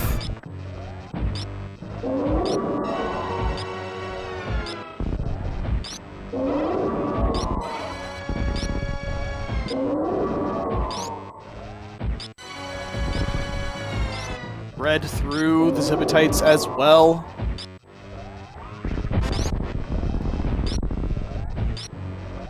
Avoiding the first catch-up. Always the most difficult catch-up to avoid.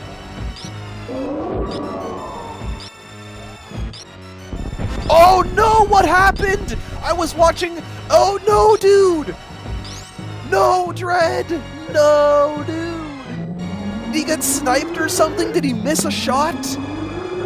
Oh god!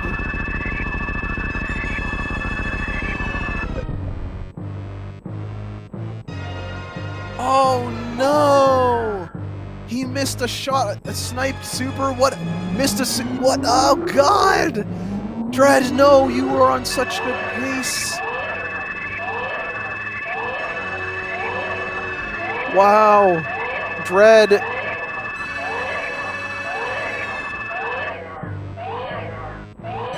Dread will be missed.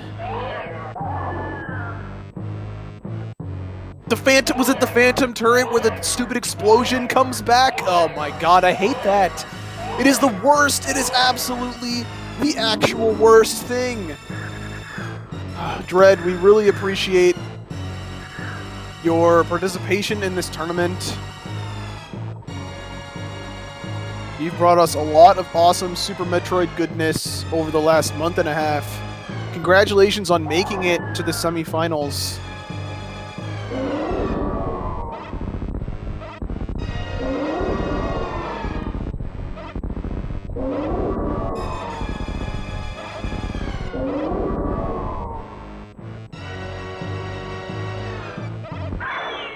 And bar any major catastrophes, Stray should take this race and move on to the finals.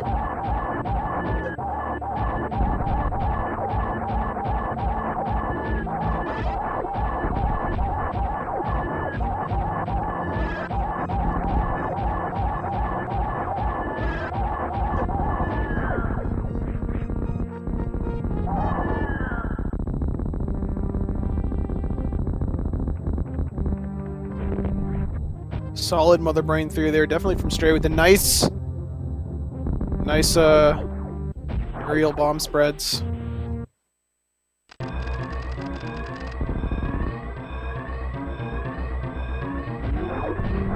Immense the escape.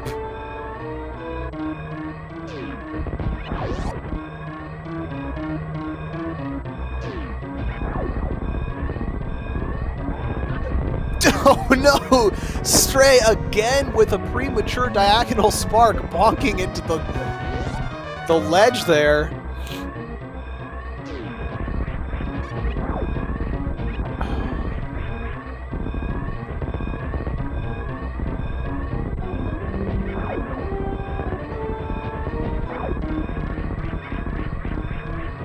Not missing that ledge grab. Congratulations, Stray. Hardest ledge grab in the game confirmed.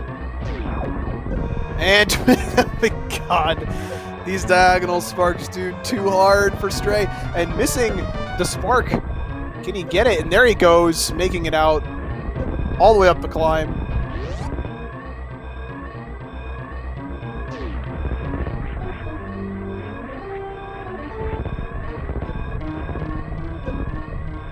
And what did you do? What are you doing? Stray Vars, unfortunately. Oh, okay. Not needing to disqualify Stray Vars, but pretty darn close. I am very disappointed in Stray. Little known fact, those blocks actually only disappear when you enter the animals room. So he does have to bomb them out, losing time. Losing pointless time. There he goes, Stray Vars, finishing up with an SRL race time of 46:20. Congratulations to Stray Vars, moving on to the Super Metroid 80% Tournament Finals.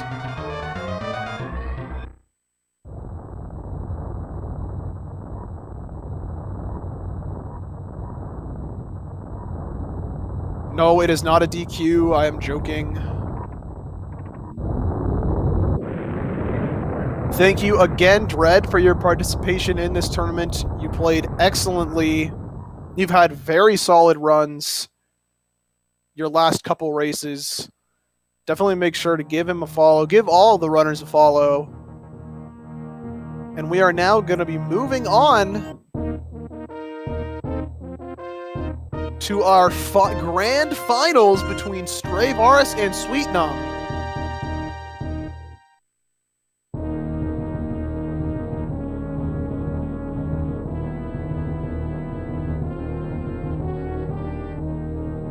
Right now.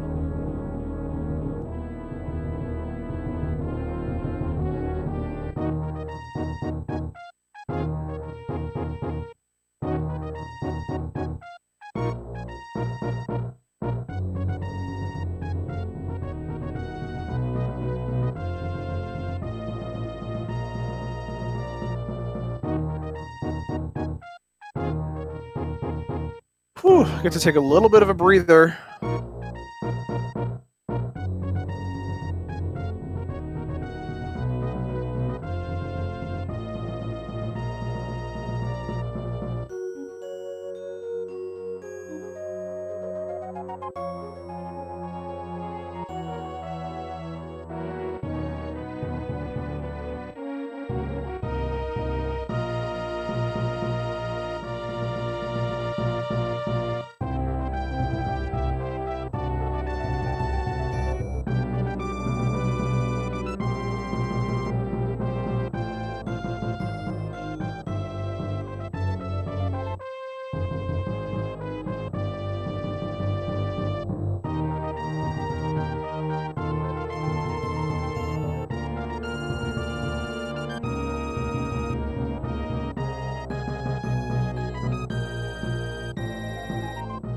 So it looks like I will be joined by the one, the only, Oats and Goats in co-commentary for the finals.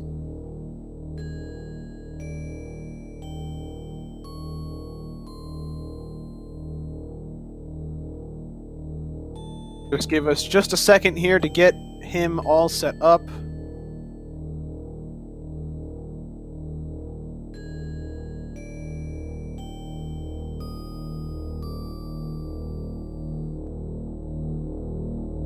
And in here with us, and then we will get this underway.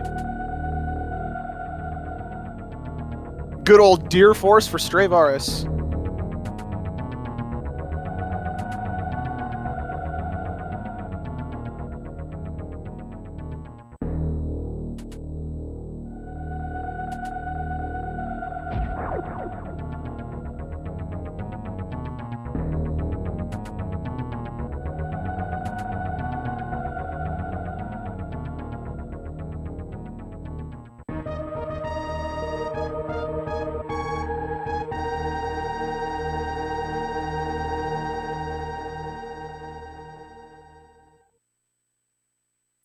Hello, hello, ladies and gentlemen.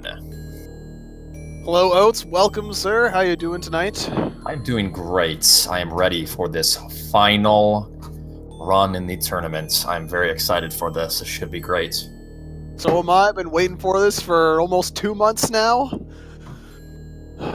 All right, it looks like Stray entered the race channel. Oh, boy. Got both racers in here.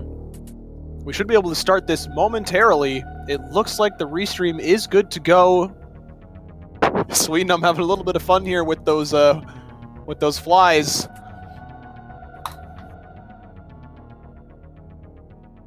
All right, so we'll see, though. I mean, Sweetnum's pretty good in his races. He's very consistent, and then Stravaris seemed to have some problems, but I think Stravaris is going to come into this race, you know, looking for vengeance on that last run, don't you think, Wild? Oh, I definitely agree. He's going to be, you know, pulling out all the stops. He knows Sweetnum. He knows his opponent is very, very good. You know, both of them equally equal contenders here to take the finals. So I don't think that any of them are going to be taking really any safeties. It's just going to go complete full speed ahead. They're gonna have to, really. I mean, this is the finals, and it's all or nothing now, you know. So this is it. This is it. The final countdown, you might say. So are we all good on the restream? Yes, we are. Okay.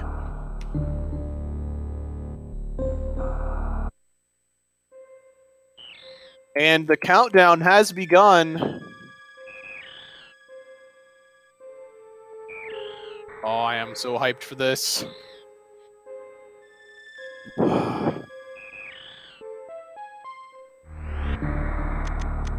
Now, here's the question. The one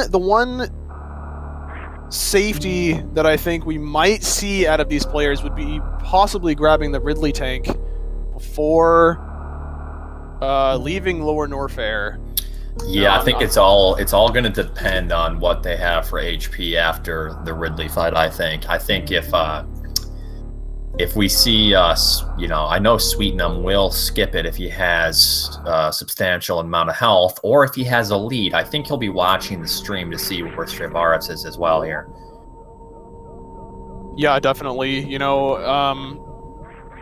I know some racers, such as myself, just it really, for me at least, I can only speak for myself, of course, it really puts me on edge to be watching my opponent in a race and, you know, to know where they are, if I'm behind, or if I'm you know, it just doesn't matter where I am, it always just puts me on edge. But of course, I think in the finals it'd be good to just have every sort of advantage to know, you know, can I take things a little bit more safely if I have a comfortable lead? Do I need to just forego all safety strats and pull myself back closer, close the gap between my opponent if I'm behind, you know? Right, yep. But I do believe that Sweet will be having the stream up. which I know it's something he likes to do in these races. So we will see. We might see some varying strats depending on who's in the lead. And this is going to come down to a number of things. We're going to see someone's going to be in the lead at going up the elevator before CWJ. Then CWJ is going to be the real make or break here for this run, and then Fantoon, of course. Then we'll see. We'll kind of have a good idea on where it could go, but this run is so all over the place. It could be anyone's game. So exactly, and we did already see Stray get first try CWJ in his previous race. So can he pull it off again? Is it? Will he? Will I don't think either of them will forego CWJ completely and just try for the double bomb jump. Like we were saying, you just got to go complete balls to the wall. Just go fast. Yep, and what we can hope is, that if they do get their first jump, the first frame, that they both can pull off the 2 frame afterwards. That's the hope. Or else, we don't want to see anyone taking a bath, or else that would kind of be a damper for someone's run here. So exactly. I really do sincerely hope that they both get across. First try at least, or very, very close. It would be really unfortunate to have, see such a drastic lead in so early on in the game. I want to see a really great race here in the finals. Right. Yeah. Well, it looks like Sweet's got a little bit of a lead here going down at the parlor room. Yeah, and not really that much of a surprise, to be completely honest with you. Sweetnum's movement is very top-notch, very clean, and so it's a little bit to be expected there. Yeah, he has such a good early game, not like you're about to say, not to talk down on Stray's early game, I assume, but yes. He's got such a good early game, Sweet. So especially when it comes to his climb and everything, his movement is so optimal. So I think we'll see a little bit of a lead from him on the first, 9 minutes, but then we'll decide where it's going after that. Exactly.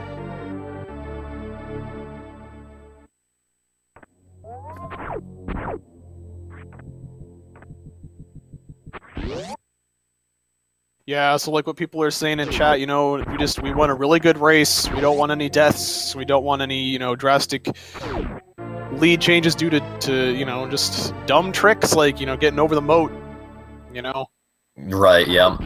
I think another one, too, is if one of them sparks up or too late on Lava Spark, that can be devastating for a run. If you miss it, you're losing all that health. Then you have to get back up using a gravity jump, which just wastes all that much more health. So exactly, and the less health you have in Lorne Warfare, unless these players are probably still going to be just going as fast as they can, but it's very, very scary having that all that less health. Enemies in Lorne Warfare do a lot of damage, and it's very easy to die. Right. Yep, and they're about going to have a little bit shy of 2 E-Tanks entering Lorne Warfare, so they can take...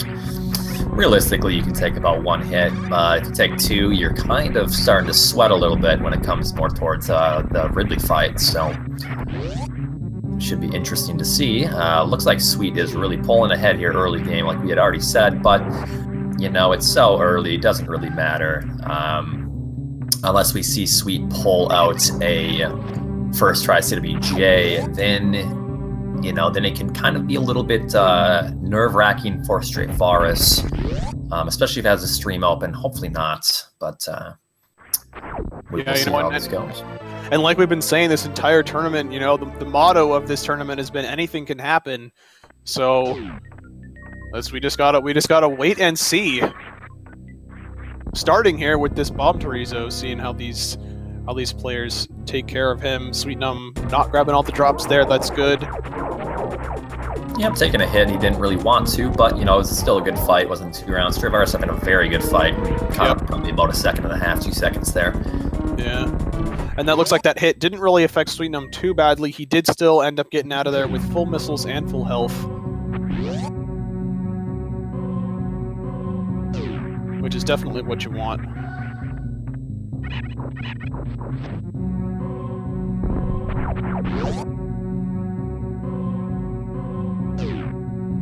Now let's see Sweet pull the old razzle dazzle here when he does old route for kicks.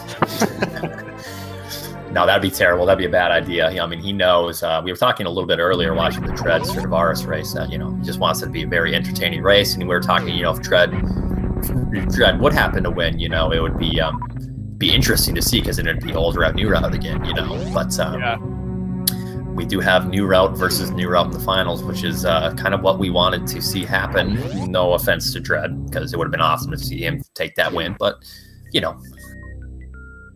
Yeah, again, just super unfortunate. I really just have this burning dislike for that phantom explosion that can happen from the turret. Yep. I didn't see what happened. So he had a ghost or phantom explosions where he got hit, then he shot. Is that what happened? Yeah, so, when the turret shoots and then the explosion happens and then it fades away and it looks like the sprite is completely gone, but if you shoot another shot, it just reappears. You have to wait a really long time. You're right. Yep, that happens when you take a hit from the turret. Yeah. So you have to be in the right position for that, or else if you do take a hit, I have no idea why that hitbox works like that. But yeah, give it a good second and a half, or else you're going to be hitting an invisible turret shot there. All right, Sweetnum coming in with 2 and 4, which is not too bad. Ideally, you want to see 4 and 4, which will make for a great Fantoon opening for the first round. Stradivaris having not the greatest health and 0 missiles, which is kind of unfortunate coming up. But hopefully, I don't know if they do any farming strats in Hellway. I know Sweetnum doesn't. But we'll see what they do, and hopefully they can get some good drops from Fantoon. Yeah, that's, it's completely dependent on the Waver and the Rio. Waver at the top of early supers, and that Rio there in the first room of Pink Brent Star that'll drop you those the 2 missile packs, to get you up to 4. So, that is what you want. Sweet, and I'm having a great green hills here. Let's see how Stray does. Yeah, Stray gets through there, easy breezy. Lemon squeezy.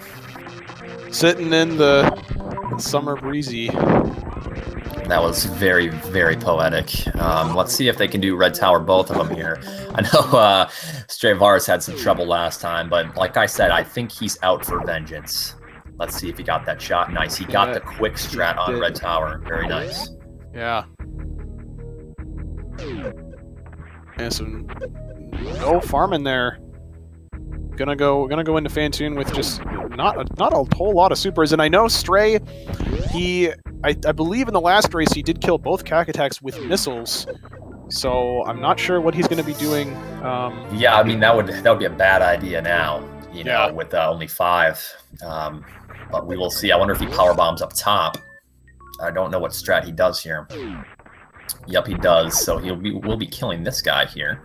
And then going up with 4 isn't too bad. I mean, you'll go in the fight with 9. But all right, here we go. This is this will be the make or break. We'll see what they can do here. Let's see if there's any HBJs as well across. And best of luck to both the runners here on this very, very difficult trick.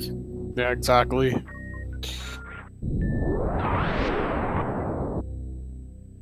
So I'm getting an early jump there.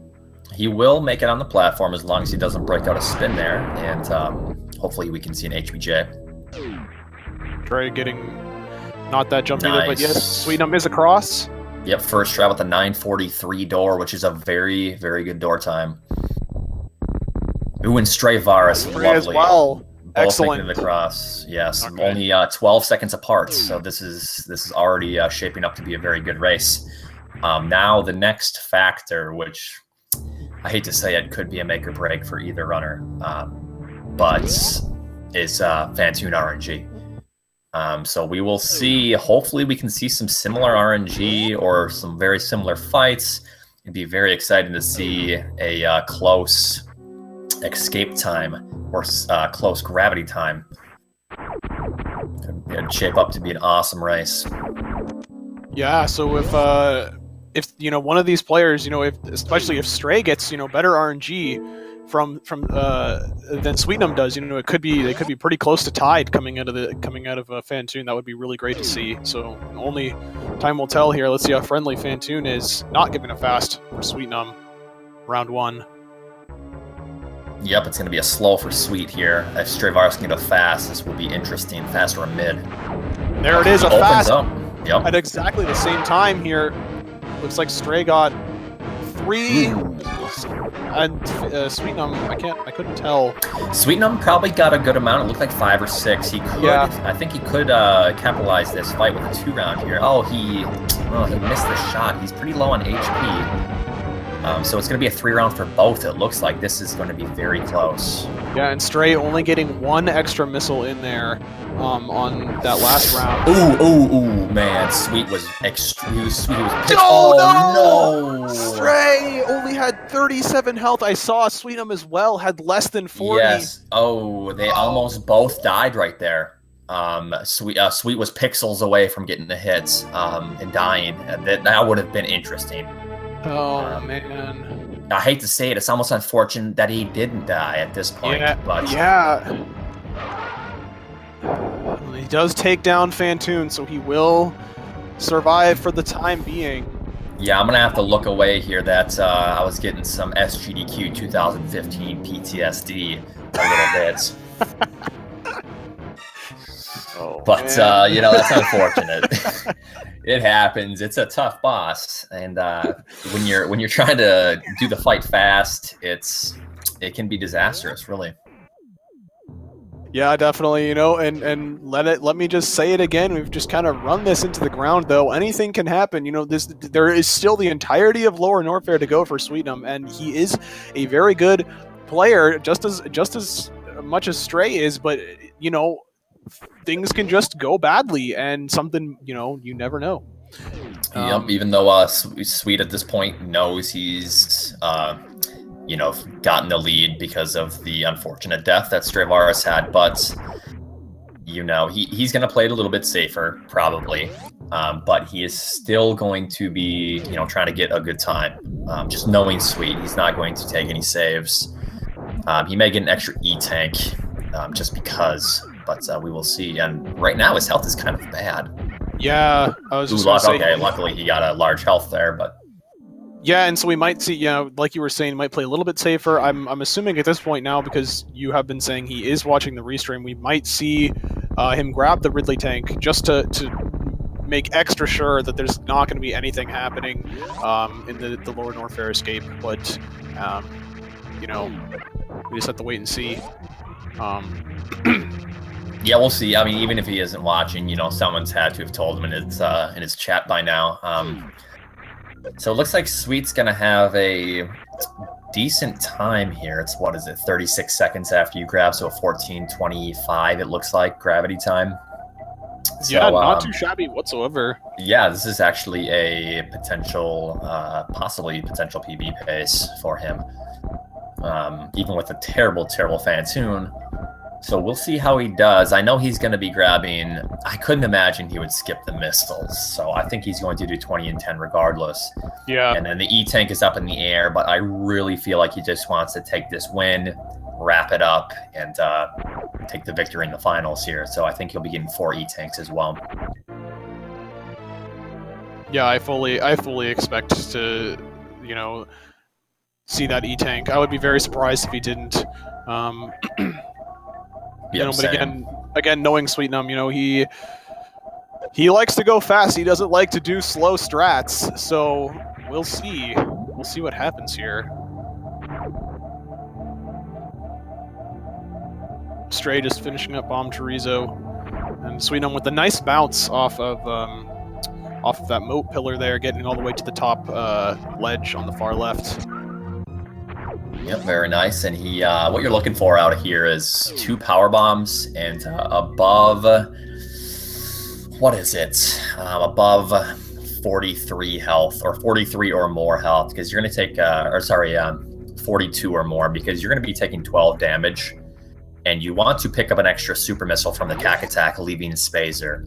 So as long as you have above that, you are fine. Even if you have 30, a little fun fact, if you have 30 HP and you are beeping, you'll be beeping, but you won't get health bombed.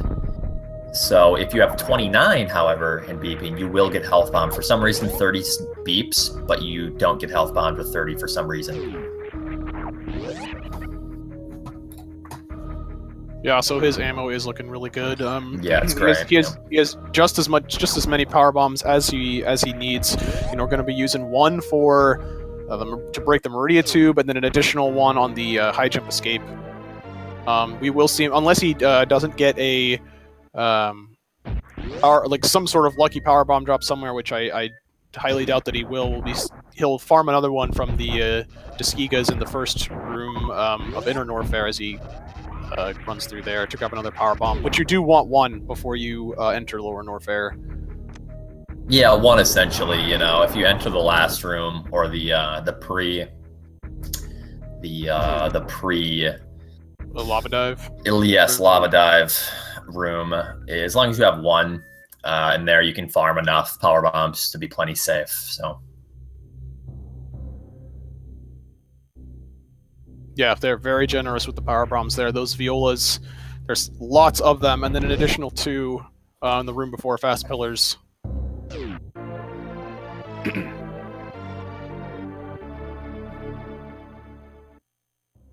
Yeah, and I think, what is it, it's probably like a 95 or 98% chance you will get a power bomb every time. 98, yeah. And if you don't, you'll be getting a small energy, I think, the remainder of the percentage. Yeah, same percentage as getting large health from a CAC attack over a super missile, or, getting that large health from mini crate over a super as well. Okay.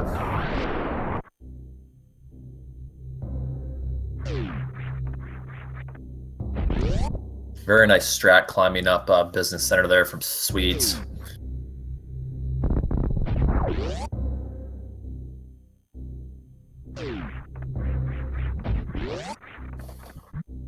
And it's looks like it's going to be around 18 here, 1801 possibly.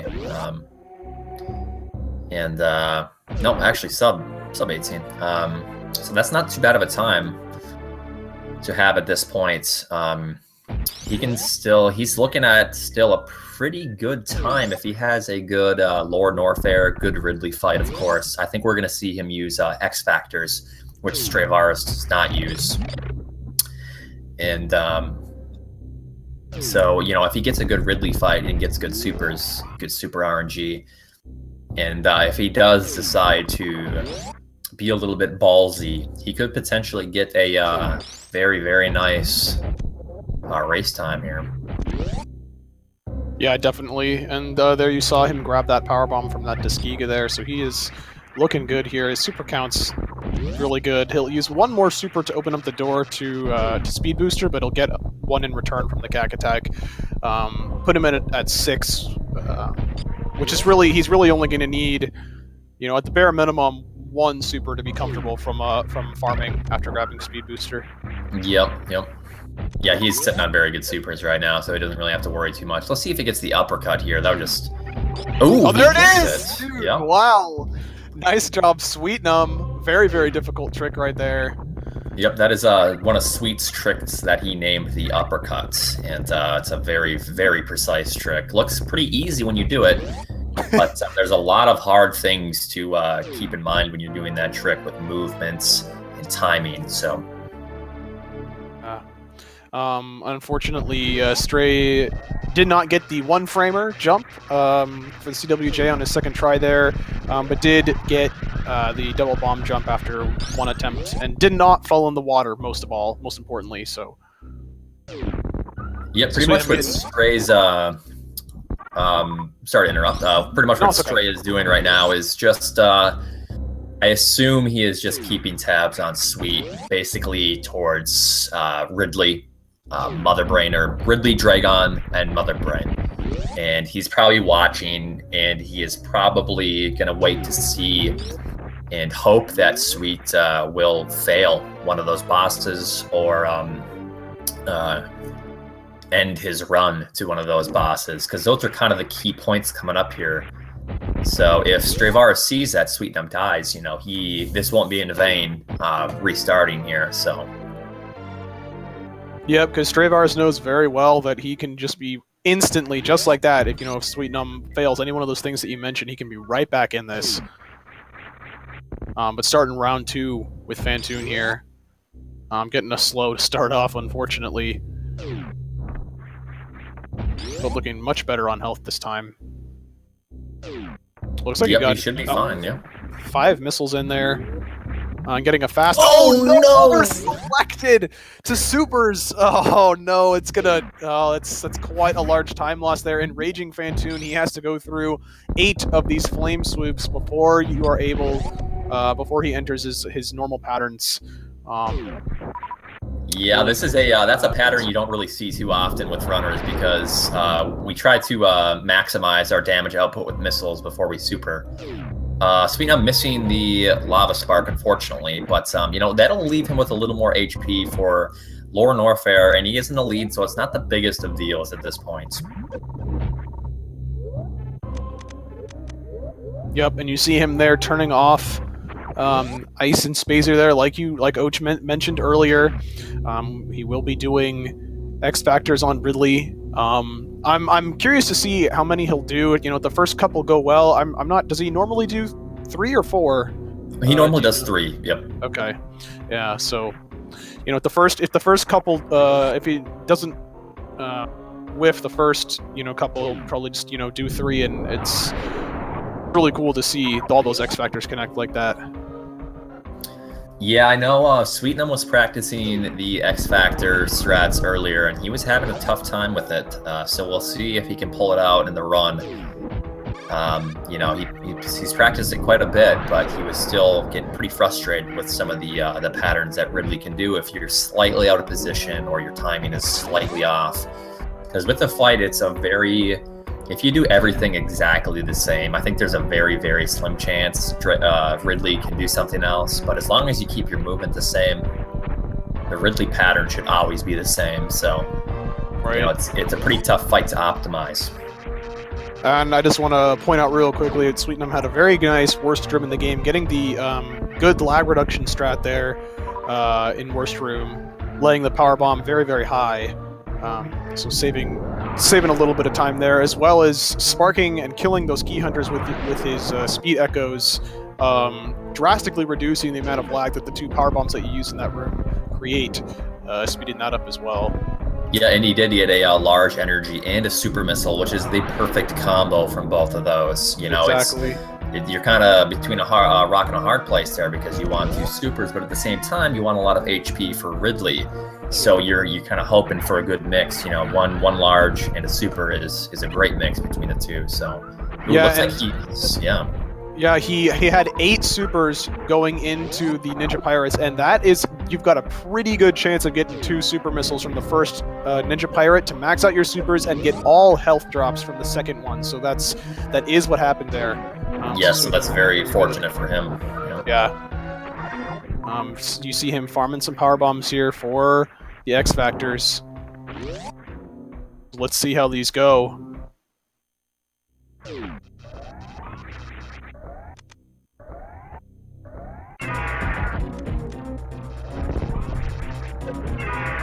Connecting the first 2. Ooh, very nice. It looks like he got it just fine. Yep, there's 3. Excellent. Really, really great opener there from Sweetnum. Yep, despite him having some troubles in practice, he nailed it in the run, which is, you know, all that matters. So that's good.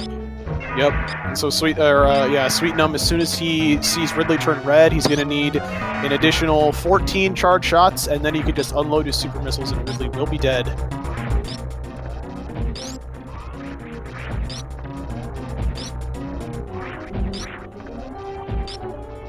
Yeah, with the Ridley fight, it's you just have to do a little bit of math when you're going in. You kind of get used to it though. So if you have 8 supers, when he turns red, what you need to do is you need to count.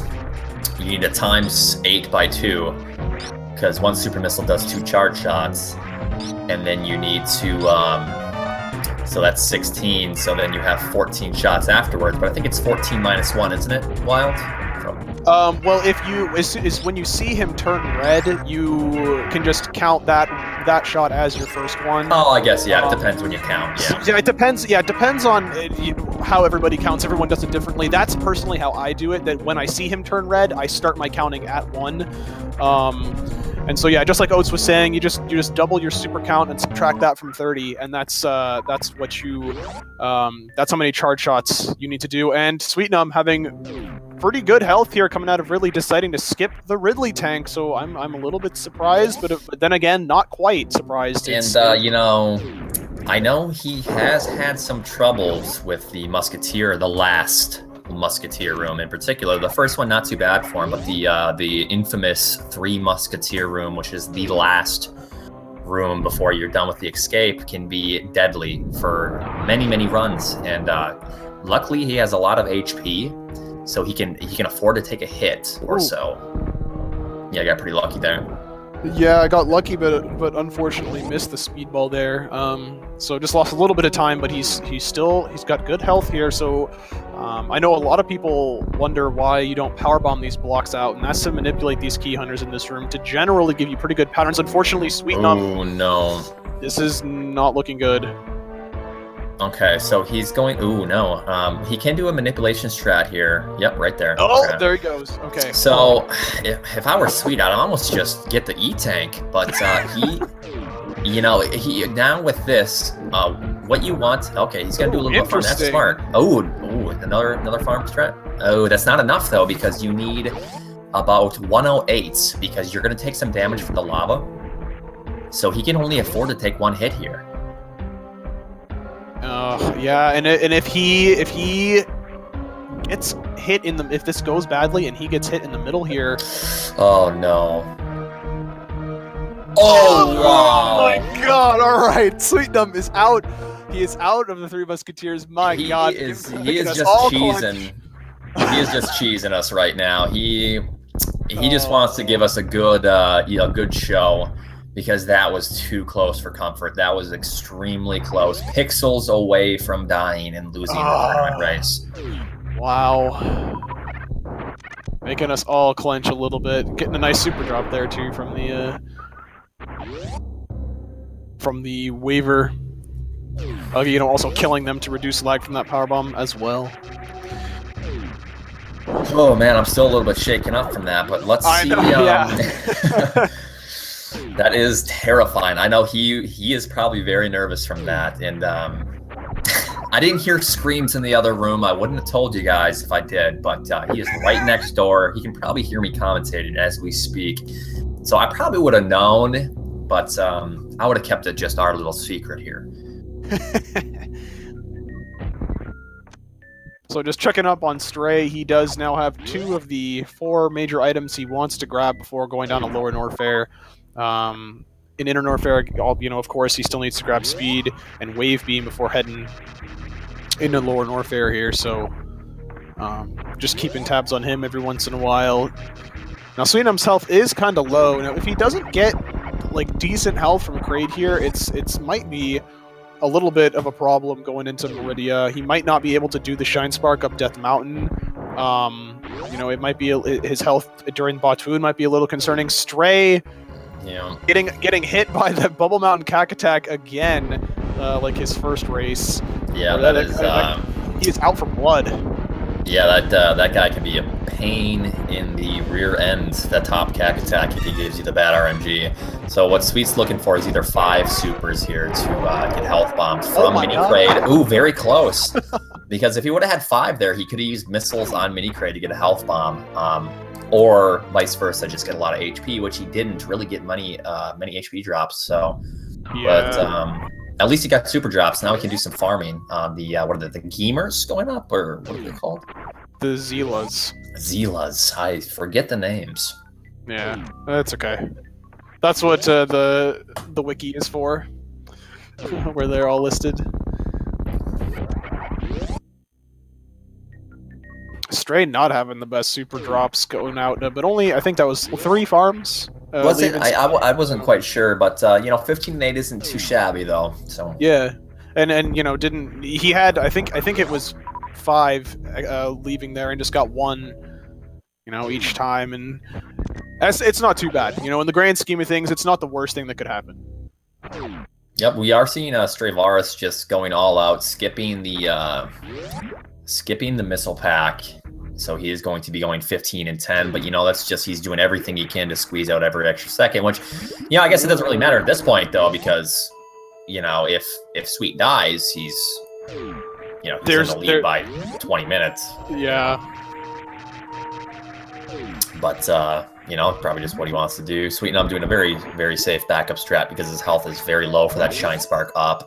What is it, about 2.5 seconds slower, somewhere around there? I'm not sure. Yeah, but 2.5 to 3. It's significant, but I mean, of course, Sweetnum, he it's pretty safe to assume that he knows where he stands right now, and he figured that what, it's okay to take that little bit of a time loss there.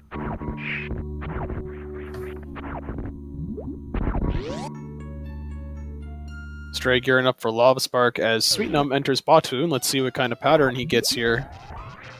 It looks like Stray. Oh, Sweetnum missed a missive X Factor particle there, so he's gonna need to use an additional super. Oh, he does some 2 more charges.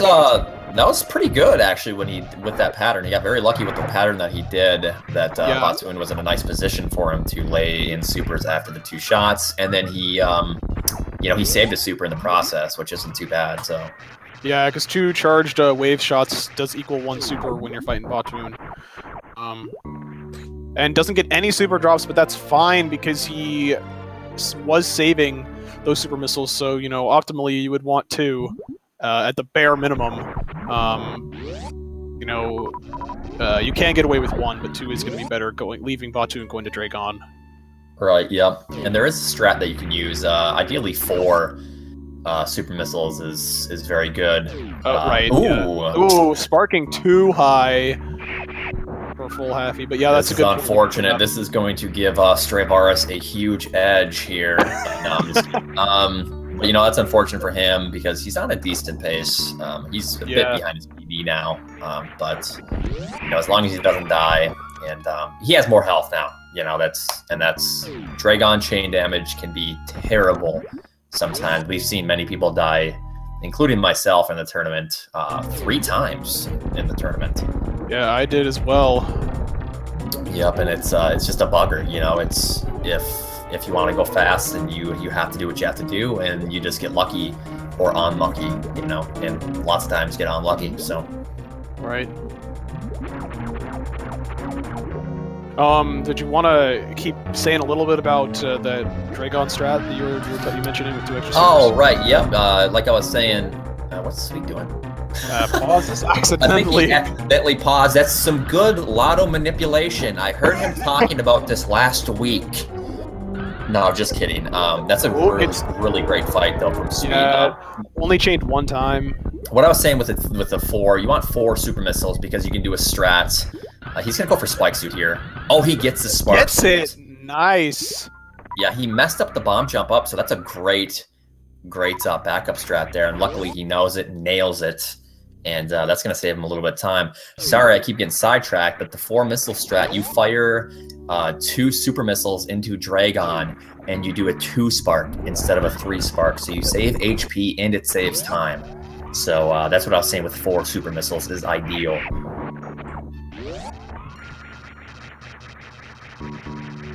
Stray entering with good ammo to Ridley, although his health is just a little concerning, a little bit low. But I know Stray is definitely capable of completing Ridley under such conditions. So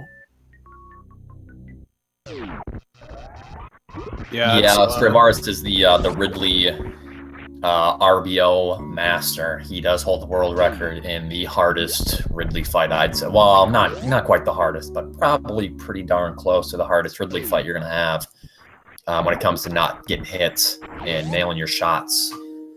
As far as speedrun categories go, right? Definitely. Yep. Unless you're doing the Kona challenge, then it may be a little harder. You just ask. If you want to know more about the Kona challenge, just go to twitch.tv/sweetnum here and ask him about it. He'll love to tell you. You can ask me too. I mean. Oh, did you have painful experience with the Kona challenge as well? Yeah. Yeah, I just remember the famous Sweet Rage. Oh, that was so. He went off the deep end. That was the worst thing that could have possibly happened to anybody ever. Yeah, it was. It was a very, very violent rage, really. We all remember the year of the Sweetnum violent rage, the burning rage. Yeah, that was That was scary, but you know, no one got hurt. And that's the important thing. I don't have the link on hand. Someone may though for the chat. So we're seeing Sweetnum. I think he farmed a few times. He has really, really great ammo. He tried doing the slope spark, which would have been the same exact result of the spark suit, or is it spike suit? I can't remember anymore.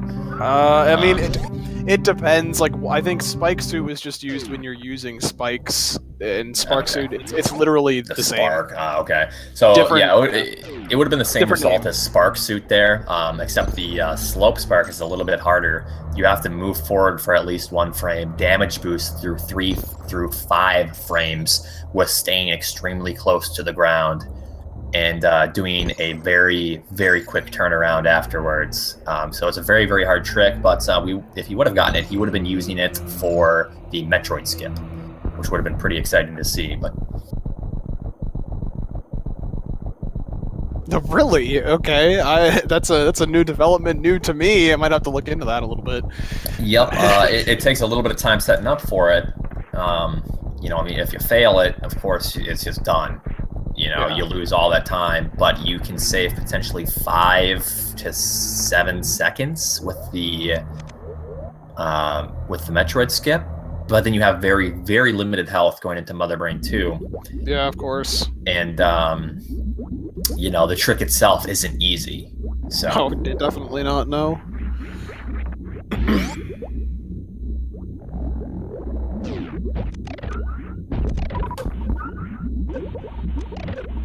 All right, let's see what kind of drops we can get.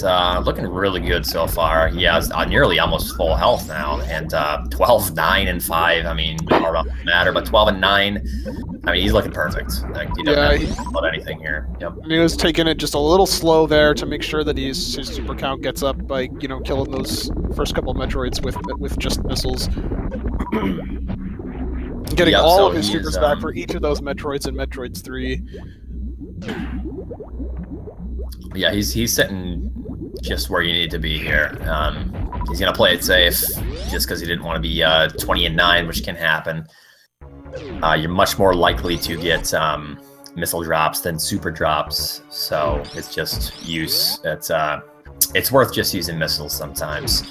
He also did a damage boost strat through the door, which saves him what, 20 HP? Yeah, yep. So it can essentially be a make or break just in case you get onion ringed for Mother Brain, and it's not. I think it's around the same speed if you do it optimally, but I'm not quite sure what the speed difference is. Taking one little extra safety jump there for a 6 jump skip, not a problem whatsoever. Stray having a little fancy spark into the Ghidorah.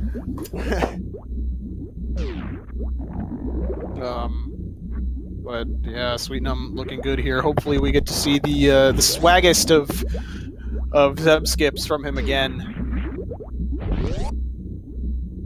Down back into Zeb boost.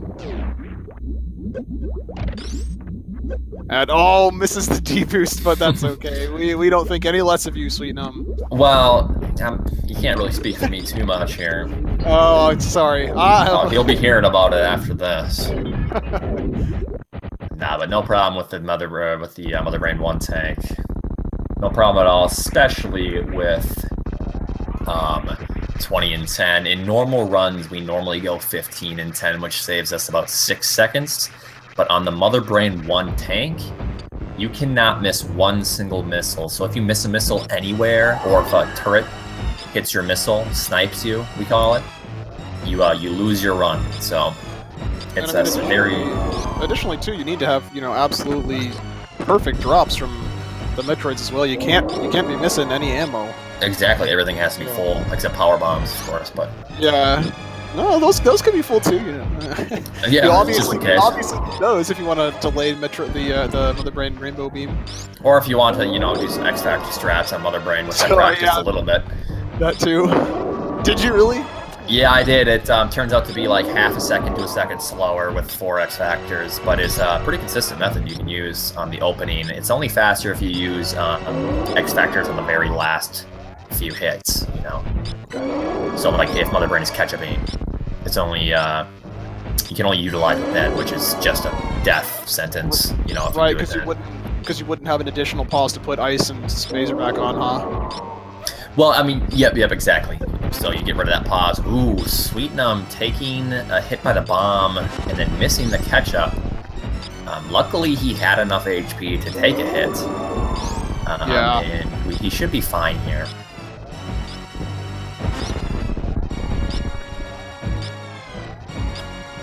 And Okay, there he here. goes. Yep, that's it. Golden and Stray getting a nice Squatroon. One round. Getting like it's 8 drops there. Like pretty much nothing from Batoon. Literally just getting probably the worst drops I've ever seen in his last 2 races today. Just getting absolutely screwed left and right. Yeah, that is unfortunate for him. You know, RNG is a huge part in this speed run here. You know, you can do really well with some bad RNG, but to get optimal time with optimal strats, you want to be looking at a certain, you know, RNG luck range, I guess you can call it. So yeah. So it seems like Sweetnum is, you know, looking like he's gonna take this all the way. All the way to the finish. All the way here, folks. This looks like it's it. I wonder if Stravaris is going to finish out his run. But we will see. You know, he might just want to finish it. Just to have finished the finals. But we'll see what he does. Looks like Sweetnum's going to be sitting on a... what is this going to be? Just under a sub 44 here, or sub 45. Yeah. Yep. So my estimate here is you know, 44, 50. Ooh, Stray barely surviving there. Sorry to cut you off, but no, that's fine. That was close. Nearly dying to chain damage from Dragon. Getting all the health he needs though.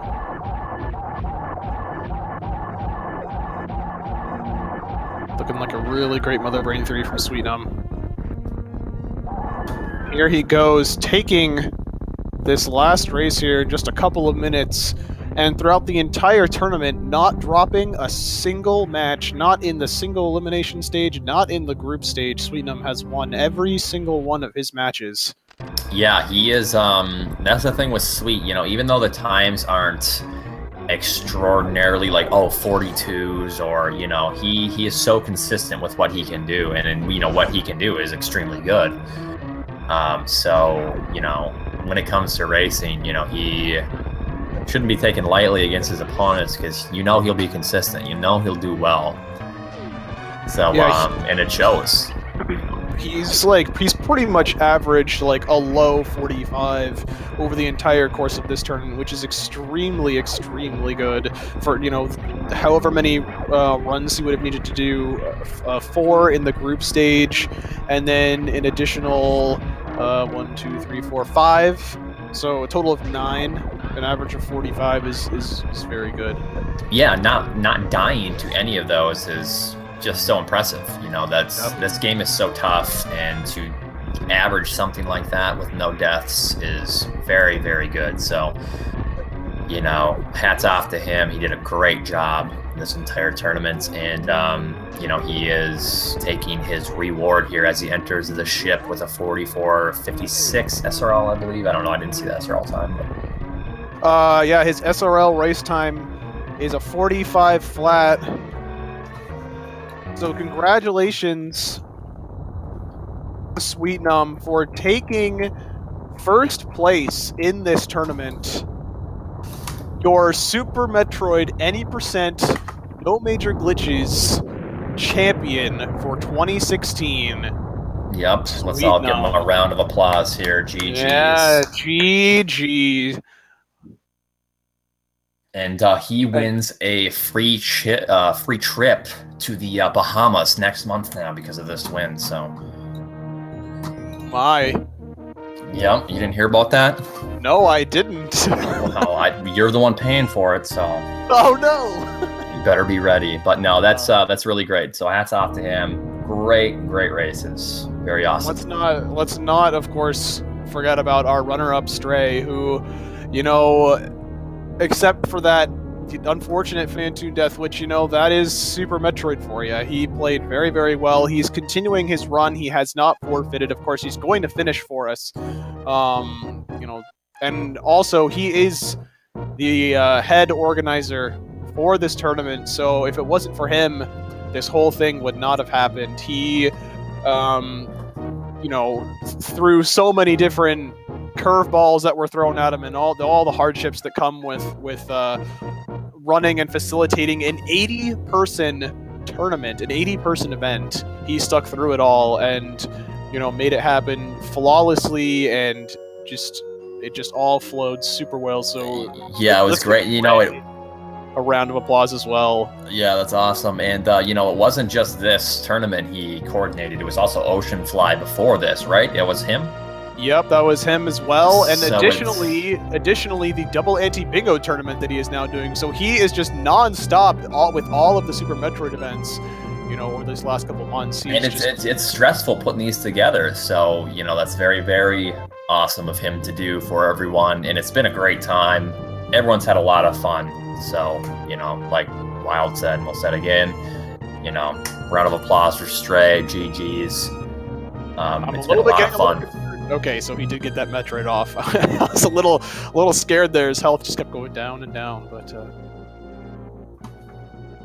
yeah. So as Stray wraps it up here, I want to for those of you who are not privy to the Google spreadsheet, which can be accessed by typing !SM in the chat, I just want to point out some of the highlights from this tournament, some of the things from the Hall of Fame here.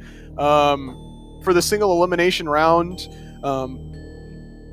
let's see, Sweet Numb's time was a 45 flat. So, you know, all of the best race times for the single elimination bracket, we had a 45-14 from Sweet Numb, a 45-12 from Sweet Numb, a 45 flat from Sweet Numb, 44-28 from Sweet Numb, and then Zost with a 42-59. So Sweet Numb with 4 of the 5 top best race times in the single elimination bracket.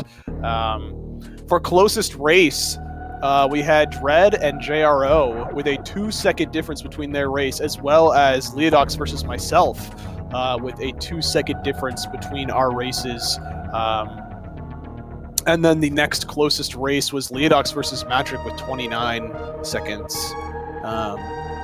As for slowest victories, we had Travatox in the round of 32 with a 50-27.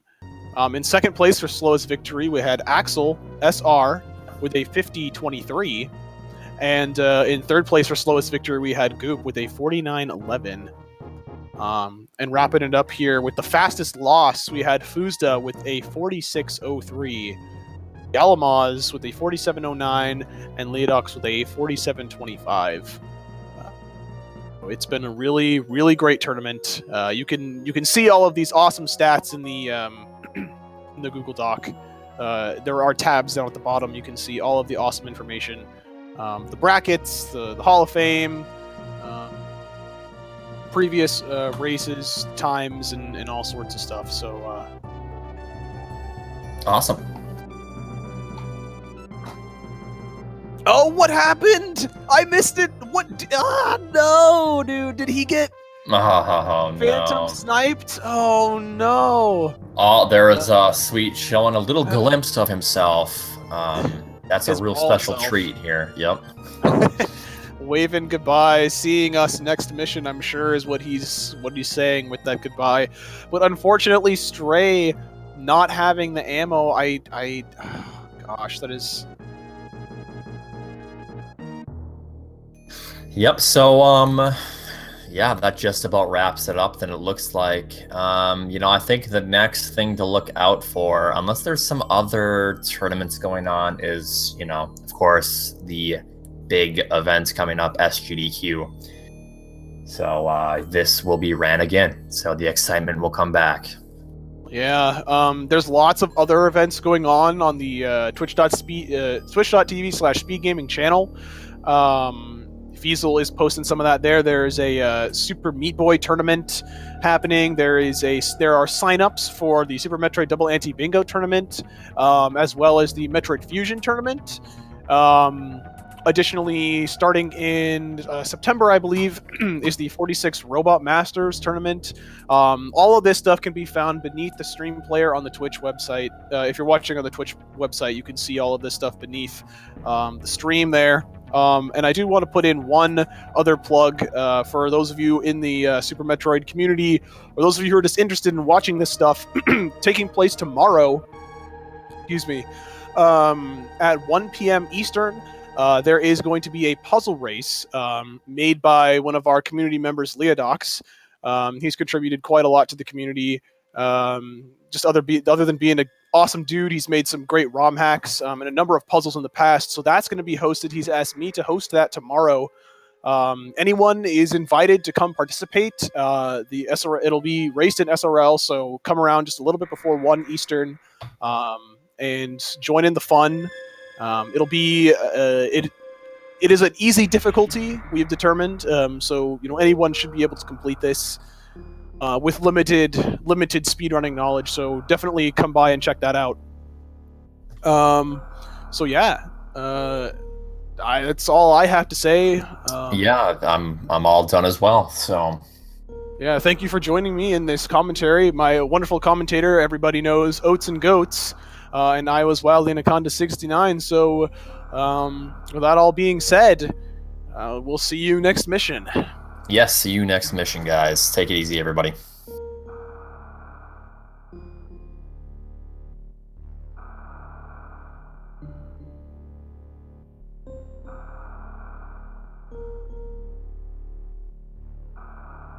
Sorry, one last thing I did forget to mention. I of course have to thank Fiesel for all of his time. He's put a lot of time into restreaming all of our matches. I think it's 196 matches in this entire Super Metroid tournament, in addition to all the other events going on. So super awesome job, Fiesel. Thank you so much for putting all this on and taking all of your time here to do this for us.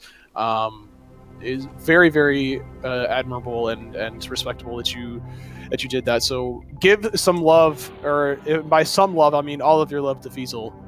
Thank you so much, and I'm out. All right, thanks a lot. Thanks for that great commentary. And that's it. Wow, what a tournament. That's all we got for you tonight. Don't forget Super Meat Boy tournament happening at 1 p.m. Eastern tomorrow. That's just over 13 hours from now. And that's it. Good night.